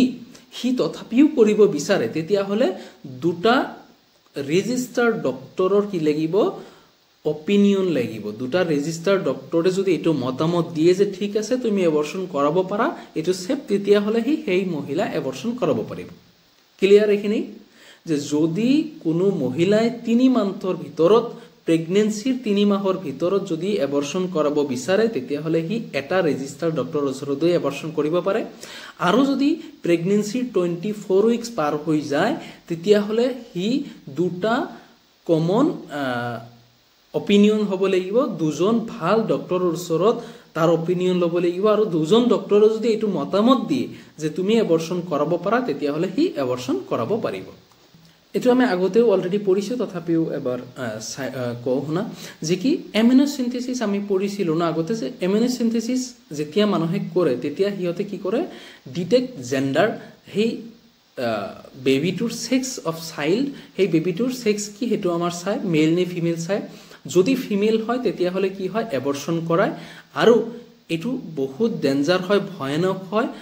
মাদাৰ আৰু বেবিৰ কাৰণে ঠিক আছে মা আৰু বেবিৰ কাৰণে দুটাৰ কাৰণেই ভয়ানক হৈ যায় এনেকুৱা হ'ব পাৰে যে ফিমেলৰ মৃত্যু হৈ যাব পাৰে চ' এনেকুৱা যাতে নহয় সেইটো আমাৰো চাব লাগিব অ'কে এতিয়া চোৱা STD sexual transmitted disease আমি ইয়াক আৰু এটা নামেৰে মাতিব পাৰোঁ যাক কোৱা হয় STI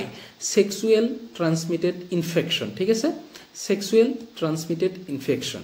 ইয়াক আৰু কি কোৱা হয় sexual transmitted disease তাৰ আৰু এটা নাম হ'ল sexual transmitted infection এইটো চোৱা সাধাৰণতে এই STD দেখা যায় 15 পৰা 25 ইয়াৰ্ছৰ মানুহৰ মাজত যাৰ বয়স 15 পৰা 24 বছৰ তাৰ মাজতে হিয়তৰ মাজতে এই বস্তুটো STD বেছি দেখা যায় STD তো হিয়তৰ মাজত বেছি দেখা যায় তো আমাৰ NCERT তিনিটা ক্যাটাগৰি দিছে STD এটা হল ব্যাকটেৰিয়াল এটা হল প্ৰটোজোৱান আৰু এটা হল ভাইৰাল তো ব্যাকটেৰিয়াল STD ডিজিজ বা বেমাৰ আমাৰ দিছে কি গনেৰিয়া সেফিলিসিস ক্লেমাইডিয়ানিসিস আৰু প্ৰটোজোৱানে দিছে কি ট্ৰাইকোমনিয়াসিস আৰু ভাইৰালৰ পৰা হ'ব পাৰে genital herpes hepatitis B genital warts AIDS okay ইয়াত যেটো মনত ৰাখিবলগীয়া বা মন কৰিবলগীয়া কথা যে কিমান STD বেমাৰ এনেকুৱা আছে যদি তোমাৰ এবাৰ তেনেকুৱা বেমাৰ হৈ যায় তেতিয়া হলে তাৰ কোনো কেয়াৰ নাই তাৰ তুমি কোনো চিকিৎসা কৰিব নোৱাৰা ঠিক আছে তাৰ কোনো ট্ৰিটমেন্ট নাই এনেকুৱা কিছু কিছু বেমাৰ আছে হেতু কি এইডছ হেপাটাইটিস বি আৰু হাৰ্পিস যদি এনেকুৱা বেমাৰ হয় তেতিয়া হলে তোমাৰ আৰু পুৰা লাইফ এই বেমাৰটো লৈ জীয়াই থাকিব লাগিব ইয়াৰ কোনো ভাল ট্ৰিটমেন্ট এতিয়ালৈকে পোৱা নাই এতিয়া চোৱা এইডছ বা HIV ভাইৰাছ যেটো আছে তো এইডছ কেনেকৈ হ'ব পাৰে এইডছ মাকৰ পৰা প্লেসেন্টাৰ সহায়ত হ'ব পাৰে মাকৰ পৰা বেবিৰ মাজত যাব পাৰে প্লেসেন্টাৰ সহায়ত হ'ব পাৰে যদি কোনো শেয়াৰিং নিডলস ব্যৱহাৰ কৰা হয় যদি কোনো নিডলস শেয়াৰ কৰা হয় ধৰা এটা ইনজেকশনেৰে এটা সিৰিঞ্জেৰে বা এটা নিডিলেৰে বহুত মানুহক ইনজেকশন দিয়া হৈছে তেতিয়া হলে কি হ'ব যদি কাৰোবাৰ এইডছ হৈ থাকে তেতিয়া হলে যিমান মানুহক সেই নিডিলেৰে ইনজেকশন দিয়া হৈছে এই গোটেই কেজনৰ এইডছ হ'ব আৰু কি থ্ৰু সেক্সুৱেল ইন্টাৰকোৰ্স উইথ মাল্টিপল পাৰ্টনাৰ্স যদি তুমি মাল্টিপল পাৰ্টনাৰৰ লগত সেক্সুৱেল ইন্টাৰকোৰ্স কৰা তেতিয়া হলে তাৰ পৰা এইডছ হ'ব পাৰে আৰু কি ব্লাড ট্ৰান্সমিশন যদি কাৰোবাৰ পৰা তুমি তেজ লৈছা অথবা কাৰোবাক তুমি তেজ দিছা ধৰা তুমি কাৰোবাৰ পৰা তেজ লৈছা ব্লাড লৈছা এতিয়া যদি তাৰ এইডছ থাকে তেতিয়া হলে তুমি ব্লাড লোৱাৰ কাৰণে তোমাৰ শৰীৰত কি হ'ব এই এইডছ বেমাৰ আহিব তো তেজৰ পৰা বা ব্লাড লোৱাৰ পৰা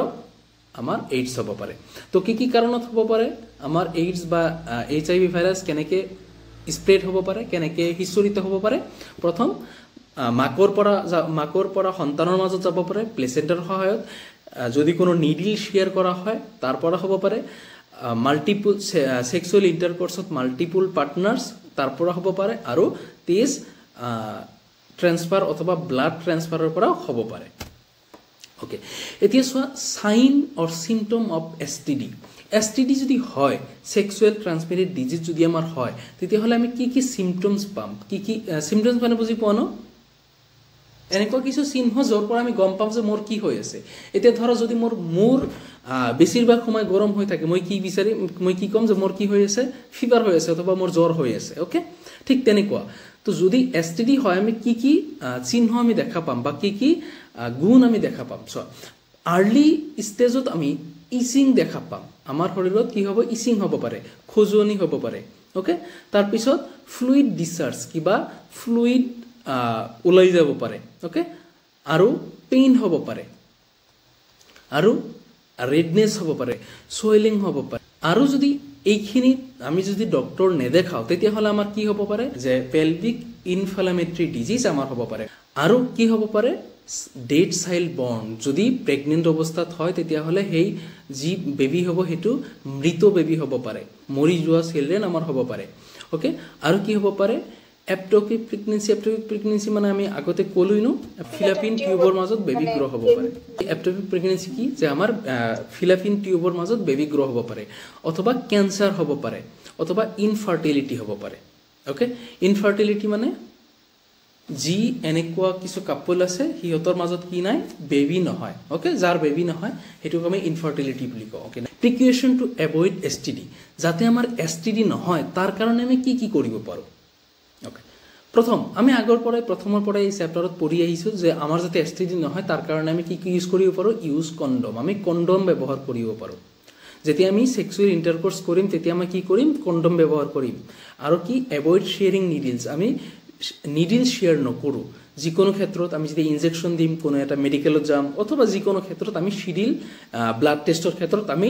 নিডিল শ্বেয়াৰ নকৰোঁ। আমি কি নকৰোঁ avoid having sexual intercourse with multiple partners, আমি মাল্টিপুল পাৰ্টনাৰ্ছৰ লগত ছেক্সুৱেল ইণ্টাৰক'ৰ্চ নকৰোঁ। আমি এটা কি কৰিম consult a good doctor. Okay, আমি এটা ভাল ডক্টৰৰ লগত সকলো সময়ত কনচাল্টেড কৰিম। এইটো বহুত মানুহে ভুল কৰে যে কিবা এটা হৈ আছে, ধৰা লিকুইড ডিscharge হৈ আছে কিন্তু কেইদিনমান পিছত ঠিক হৈ গৈছে, আমি আৰু ডক্টৰৰ ওচৰত নাযাওঁ। হয়, লাজো লাগে বা বহুত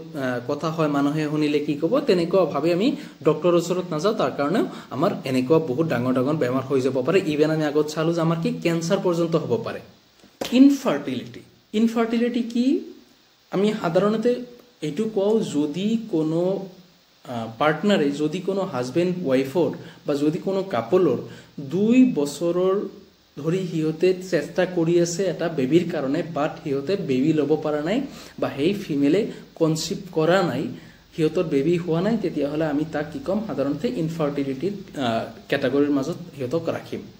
2 বছৰ ধৰি চেষ্টা কৰি থকাৰ পিছত যদি সিহঁতৰ বেবী নহয় তেতিয়াহ'লে আমি সিহঁতক ইনফাৰ্টিলিটিৰ মাজত ৰাখিম। ঠিক আছে, এতিয়া ৰিজনছ অফ ইনফাৰ্টিলিটি, কি কি বস্তুৰ কাৰণে ইনফাৰ্টিলিটি হ'ব পাৰে। প্ৰথম, ডিজিজৰ কাৰণে ইনফাৰ্টিলিটি হ'ব পাৰে। এনেকুৱা কিছু কিছু বেমাৰ থাকিব পাৰে কোনো মানুহৰ মাজত যাৰ কাৰণে তাৰ ইনফাৰ্টিলিটি হ'ব পাৰে বা তাৰ কাৰণে তাৰ বেবী নহ'ব পাৰে। সি কিছু ফিজিকেল ডেমেজ তাৰ মাজত থাকিব পাৰে। অ'কে, ফিজিকেল ডেমেজ থকাৰ কাৰণে অথবা ফিজিকেল প্ৰব্লেম থকাৰ কাৰণে তাৰ ইনফাৰ্টিলিটি হ'ব পাৰে। নেক্সট, চাইক'লজিকেল প্ৰব্লেম হ'ব পাৰে, মানসিক ক্ষেত্ৰতো তাৰ কিবা প্ৰব্লেম হ'ব পাৰে যাৰ কাৰণে সি ইনফাৰ্টিলিটি হৈ আছে, এনেকুৱা হ'ব পাৰে।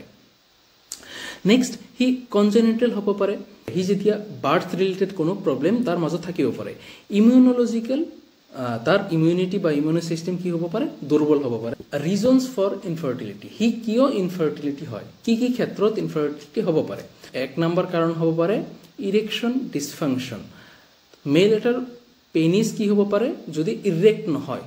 যদি মেল এটাৰ পেনিছ ইৰেক্ট নহয় তেতিয়াহ'লেতো আৰু সি বেবী জন্ম দিব নোৱাৰে ন, তো তেতিয়া সি কি হ'ব, তাক আমি ইনফাৰ্টিলিটিৰ কেটাগৰীত আমি তাক ৰাখিম। নেক্সট কি হ'ব পাৰে, কোনো এটা মেইলৰ কোনো এটা পুৰুষৰ ল' স্পাৰ্ম কাউণ্ট হ'ব পাৰে, তাৰ স্পাৰ্মৰ সংখ্যা বহুত কমি যাব পাৰে। যদি কোনো এটা পুৰুষৰ স্পাৰ্ম বহুত কম থাকে সি বেবী জন্ম দিব নোৱাৰে। নেক্সট কি হ'ব পাৰে, লেছ স্পাৰ্ম মৰ্টিলিটি, যদি স্পাৰ্ম মৰ্টিলিটি কমি যায় তেতিয়াহ'লে সি কি কৰিব, সি অভাৱৰ মাজত যাবই নোৱাৰিব। ঠিক আছে, তো এনেকুৱা ক্ষেত্ৰত বা এনেকুৱা কাৰণত এজন পুৰুষে কি ইনফাৰ্টিলিটি হোৱাৰ চান্স থাকে। আৰু যদি আমি মেলৰ ক্ষেত্ৰত চাওঁ তেতিয়াহ'লে আমি চাম কি কোনো এটা মেলে এনেকুৱা হ'ব পাৰে যে সি অভা প্ৰডাকশ্যনেই কৰিব পৰা নাই, সি এই অভা বনাবই পৰা নাই। ঠিক আছে, যদি সি অভা বনাবই নোৱাৰে তেতিয়াহ'লে সিটো বেবী জন্ম দিব নোৱাৰে, সিটো প্ৰেগনেণ্ট হ'ব নোৱাৰে। আৰু এনেকুৱা কি হ'ব পাৰে যে আমাৰ এই যে এই অংশবিলাক দেখিছা ন, অভা ধৰি আছে, ডিম্বাণু ধৰি ৰাখিছে, যদি এনেকৈ কেচ কৰিব নোৱাৰে, যদি ধৰি ৰাখিব নোৱাৰে, ঠিক আছে, যদি অভা কেচ কৰি ধৰি ৰাখিব নোৱাৰে তেতিয়াহ'লেও সেই ফিমেলে কি কৰিব নোৱাৰে, প্ৰেগনেণ্ট হ'ব নোৱাৰে। তো এইবিলাক ক্ষেত্ৰত এটা মেল আৰু ফিমেলে প্ৰেগনেণ্ট হ'ব নোৱাৰে। যিবিলাক মানুহৰ বেবী নহয় এতিয়া সিহঁতে কি কৰিব পাৰে, কি কি টেকন'লজি সিহঁতে ব্যৱহাৰ কৰিব পাৰে যাতে সিহঁতে বেবী ল'ব পাৰে। কি কি টেকন'লজি ব্যৱহাৰ কৰি সিহঁতে বেবী ল'ব পাৰে, যাৰ বেবী হোৱা নাই সিহঁতে কিছুমান টেকন'লজি ব্যৱহাৰ কৰিব পাৰে যাতে সিহঁতৰ বেবী হয়। ইয়াত চোৱা দুটা টেকনলজিৰ কথা আমি ইয়াত ক'ম ইন ভেট্ৰ' ফাৰ্টিলাইজেশ্যন আৰু in vivo' fertilisation in vitro' fertilisation মানে তুমি ক'ব পাৰা এইটো এটা টেষ্ট টিউব বেবী ক'ব পাৰা অ'কে আৰু এইটো কি হ'ব আউটসাইড দ্য বডি অ'কে শৰীৰৰ বাহিৰত কোনো এটা মানৱ শৰীৰৰ বাহিৰত যদি কোনো বেবী জন্ম দিয়া হয় তেতিয়াহ'লে তাক কোৱা হ'ব ইন ভিট্ৰ' ফাৰ্টিলাইজেশ্যন আৰু যদি ইনসাইড দ্য বডি শৰীৰৰ ভিতৰত মানৱ শৰীৰৰ ভিতৰত যদি বেবী জন্ম দিয়া হয় তেতিয়াহ'লে তাক কোৱা হ'ব ইন ভিভ' ফাৰ্টিলাইজেশ্যন ঠিক আছে ইন ভিট্ৰ' ফাৰ্টিলাইজেশ্যন চোৱা গ্লাছ টিউব অথবা লেবত জন্ম দিয়া হয় ইয়াত দিয়া হৈছে আৰু ইয়াত দুটা পদ্ধতিৰ কথা কোৱা হৈছে ইন ভেট্ৰ' টেকনলজিত এটা হ'ল জিপ্ট পদ্ধতিৰ কথা কোৱা হৈছে যাক কোৱা হয় ICSI ওকে তো এই দুটা পদ্ধতিত আমি ইন ভেট্ৰ' ফাৰ্টিলাইজেশ্যন কৰিব পাৰোঁ আৰু ইন ভিভ' ফাৰ্টিলাইজেশ্যনত দুটা পদ্ধতিৰ কথা কোৱা হৈছে এটা হ'ল গিফ্ট আৰু এটা হ'ল AI ওকে চোৱা AI মানে কিন্তু আৰ্টিফিচিয়েল ইণ্টেলিজেঞ্চ নহয় ঠিক আছে AI মানে আৰ্টিফিচিয়েল ইনসেমিনেশ্যন ওকে এইখিনি বস্তু আমি আৰু অলপ ভালকৈ চাওঁ জিপ্ট JIFT জাইগোট ইন্ট্ৰা ফিলিপিয়ন ট্ৰান্সফাৰ চোৱা যদি এনেকুৱা হয় যে ইন ভিট্ৰ' টেকনলজিৰ মাজত ধৰা কোনো এটা কাপলে কোনো এটা হাজবেণ্ড ৱাইফে বেবী জন্ম দিব পৰা নাই এতিয়া সিহঁতে টেষ্ট টিউব বেবী ল'ব খুজি আছে তেতিয়াহ'লে আমি কি কৰিম তেতিয়াহ'লে প্ৰথম আমি হাজবেণ্ডৰ পৰা অথবা ডোনাৰৰ পৰা আমি কি কৰিম এটা স্পাৰ্ম ল'ম আৰু ৱাইফৰ পৰা অথবা ডোনাৰৰ পৰা এটা ইগ ল'ম ঠিক আছে এটা স্পাৰ্ম লৈছোঁ হাজবেণ্ডৰ পৰা ৱাইফৰ পৰা আমি ইগ লৈছোঁ এই দুটা মিলি আমি এটা টেষ্ট টিউবত ফাৰ্টিলাইজ কৰিম ফাৰ্টিলাইজ কৰাৰ পিছত ফাৰ্টিলাইজেশ্যন হোৱাৰ পিছত যদি ইয়াত জাইগোটত যদি 8টা সেলৰ কম থাকে তেতিয়াহ'লে আমি তাক ফিমেলৰ ফেলাপিয়ন টিউবত সোমাই দিম আৰু যদি 8টা সেলৰ বেছি থাকে তেতিয়াহ'লে আমি তাক ইউট্ৰাছত সোমাই দিম ঠিক আছে ফিমেলৰ কিবা আৰু এটা পদ্ধতি আমাৰ ইয়াত দিয়া আছে যাক কোৱা হয় ICSI এৰ ফুল ফৰ্ম কি ইন্ট্ৰাসাইটোপ্লাজমিক স্পাৰ্ম ইনজেকশ্যন তো এইটো চোৱা এইটো এটা ইনজেকশ্যনৰ সহায়েৰে কৰা হয় হাজবেণ্ডৰ পৰা এটা কি লোৱা হয় স্পাৰ্ম লোৱা হয় আৰু ৱাইফৰ পৰা এটা ইগ লোৱা হয় লৈ কেনে এই স্পাৰ্মখন ইগৰ মাজত এটা ইনজেকশ্যনৰ সহায়েৰে সোমাই দিয়া হয় ঠিক আছে তো এইটো মাইক্ৰ' ইনজেকশ্যন বুলিও কোৱা হয় আৰু এইটো কি কৰা হয় over from the female donor অথবা ৱাইফ আৰু স্পাৰ্মটো লোৱা হয় হাজবেণ্ড অথবা ডোনাৰৰ পৰা লৈ কেনে এটা মাইক্ৰ' নিডিলৰ সহায়েৰে ট্ৰান্সফাৰ কৰা হয় ওভাৰ মাজত ঠিক আছে বুজি পাইছা আৰু এটা পদ্ধতি যেটো আমি কৰিলো যাক কোৱা হয় গিফ্ট এটোতো মনত থাকিব ন নামটো বহুত ধুনীয়া গিফ্ট নামটো কি পদ্ধতিৰ নাম গিফ্ট গেমেট ইন্ট্ৰা ফেলাপিয়ন ট্ৰান্সফাৰ চোৱা যদি কোনো এটা ফিমেলে কি কৰিব নোৱাৰে ওভাৰ প্ৰডিউস কৰিব নোৱাৰে তেতিয়াহ'লে আমি কি কৰিম ৱাইফ অথবা ডোনাৰৰ পৰা এটা ওভাৰ ল'ম আৰু লৈ কেনে আমি এই ঠাইত কি কৰিম ইয়াত ইনজেক্ট কৰি দিম বা ইয়াত সোমাই দিম আৰু এনেকে আমি এটা নতুন বেবিৰ সৃষ্টি কৰিম যাক কি কোৱা হ'ব যি পদ্ধতি কোৱা হ'ব GIFT ইয়াত দুটা বস্তু চাব লাগিব ইয়াত চোৱা ইয়াত প্ৰবলেম হৈ আছে কিন্তু ই বনাব পৰা নাই কিন্তু এইখিনিত কিন্তু হি বেবি ডেভেলপ কৰিব পাৰে সেইখিনি ঠিক আছে তো তেতিয়া আমি এই গিফ্ট পদ্ধতি ব্যৱহাৰ কৰোঁ যে কি য'ত আমাৰ বেবি গ্ৰ' কৰিব লাগে সেইখিনি ঠাই ঠিক আছে সেইটো হি গ্ৰ' কৰিব পাৰিব অথবা ডেভেলপ কৰিব পাৰিব কিন্তু অভাৰ সৃষ্টি কৰিব পৰা নাই অভাৰ প্ৰডিউস কৰিব পৰা নাই তেতিয়া আমি এই পদ্ধতিৰ ব্যৱহাৰ কৰোঁ তেছো আৰু এটা পদ্ধতি যাক কোৱা হয় AI যেটো আৰ্টিফিশিয়াল ইন্টেলিজেন্স নহয় আৰ্টিফিশিয়াল ইনসেমিনেশ্যন ওকে তো আৰ্টিফিশিয়াল ইনসেমিনেশ্যন কেতিয়া কৰা হয় যদি কোনো এটা মেলৰ ল স্পাৰ্ম থাকে অথবা ইৰেক্টাইল ডিসফাংশন থাকে অথবা স্পাৰ্ম মৰ্টেলিটি থাকে স্পাৰ্ম কাউন্ট ল থাকে তেতিয়া এনেকুৱা কৰা হয় হাজবেণ্ডৰ পৰা অথবা ডোনাৰৰ পৰা কি লোৱা হয় এটা স্পাৰ্ম লোৱা হয় আৰু সেই স্পাৰ্মখন এটা সিৰিঞ্জৰ সহায়েৰে আমাৰ ৱাইফ অথবা ডোনাৰৰ মাজত এনেকে সোমাই দিয়া হয় দেখিছা পিকচাৰত তোমালোকে চাই আছা মেবি এনেকে আমাৰ ফিমেল বা ৱাইফৰ মাজত এনেকে সোমাই দিয়া হয় আৰু তো এই পদ্ধতি ব্যৱহাৰ কৰি আমি এটা বেবিৰ সৃষ্টি কৰো যি পদ্ধতি কোৱা হয় AI অথবা আৰ্টিফিশিয়াল ইনসেমিনেশ্যন এতিয়া এডাপশন ধৰা এইখিনি পদ্ধতিৰ পিছতো বহুত মানুহে কি কৰি থাকে এডাপ্ট কৰি থাকে যেতিয়া কোনো এটা কাপলৰ কোনো এটা ফ্যামিলি বেবি নহয় তেতিয়া হিয়তে কি কৰিব পাৰে হিয়তে লিগেল ল মতে বেবি এটাক এডপ্ট কৰি ল'ব পাৰে ঠিক আছে আৰু ইয়াত দুটা তিনিটা বস্তু যেতিয়া সিহঁতে এডাপ্ট কৰিব লিগেলাইজভাৱে তেতিয়া তিনিটা চাৰিটা বস্তু ইয়াত চাব লাগে ইম'শ্যনেলি ৰিলিজিয়াছ ছ'চিয়েল ফেক্টৰ যেতিয়া আমি এডাপ্ট কৰিম তেতিয়া এইবিলাক বস্তু আমাৰ চাব লাগিব আমি যাতে ইম'শ্যনেলিভাৱে কাৰোবাক এডাপ্ট নকৰোঁ কাৰোবাৰ ধৰ্ম চাই সি ক'ত জন্ম কৰিছে হিন্দু মুছলিম যি আছে অথবা ছ'চিয়েল ফেক্টৰ সি ধনী বেয়া তাৰ মা দেউতা কেনেকুৱা এইবিলাক বস্তু যাতে আমি এডাপ্ট কৰাৰ সময়ত নাচাওঁ তেনেকৈ যাতে আমি এডাপ্ট কৰোঁ সেইটোৰ কথাই কোৱা হৈছে ঠিক আছে যাতে আমি কোনো এটা বস্তুৰ কোনো এটা শিশুৰ ছ'চিয়েল বস্তু অথবা তাৰ ধৰ্ম অথবা তাৰ গাৰ ৰং অথবা তাৰ থকা ঠাই সি ক'ত আছে এনেকুৱা তাৰ পৰিৱেশ এনেকুৱা বস্তু চাই যাতে আমি এডাপ্ট নকৰোঁ এনেকুৱা ভেদভাৱ যাতে আমি নকৰোঁ এনেকুৱা ডিফাৰেঞ্চিয়েট যাতে আমি নকৰোঁ তো সেই কথাটো আমাক ইয়াত উল্লেখ কৰা হৈছে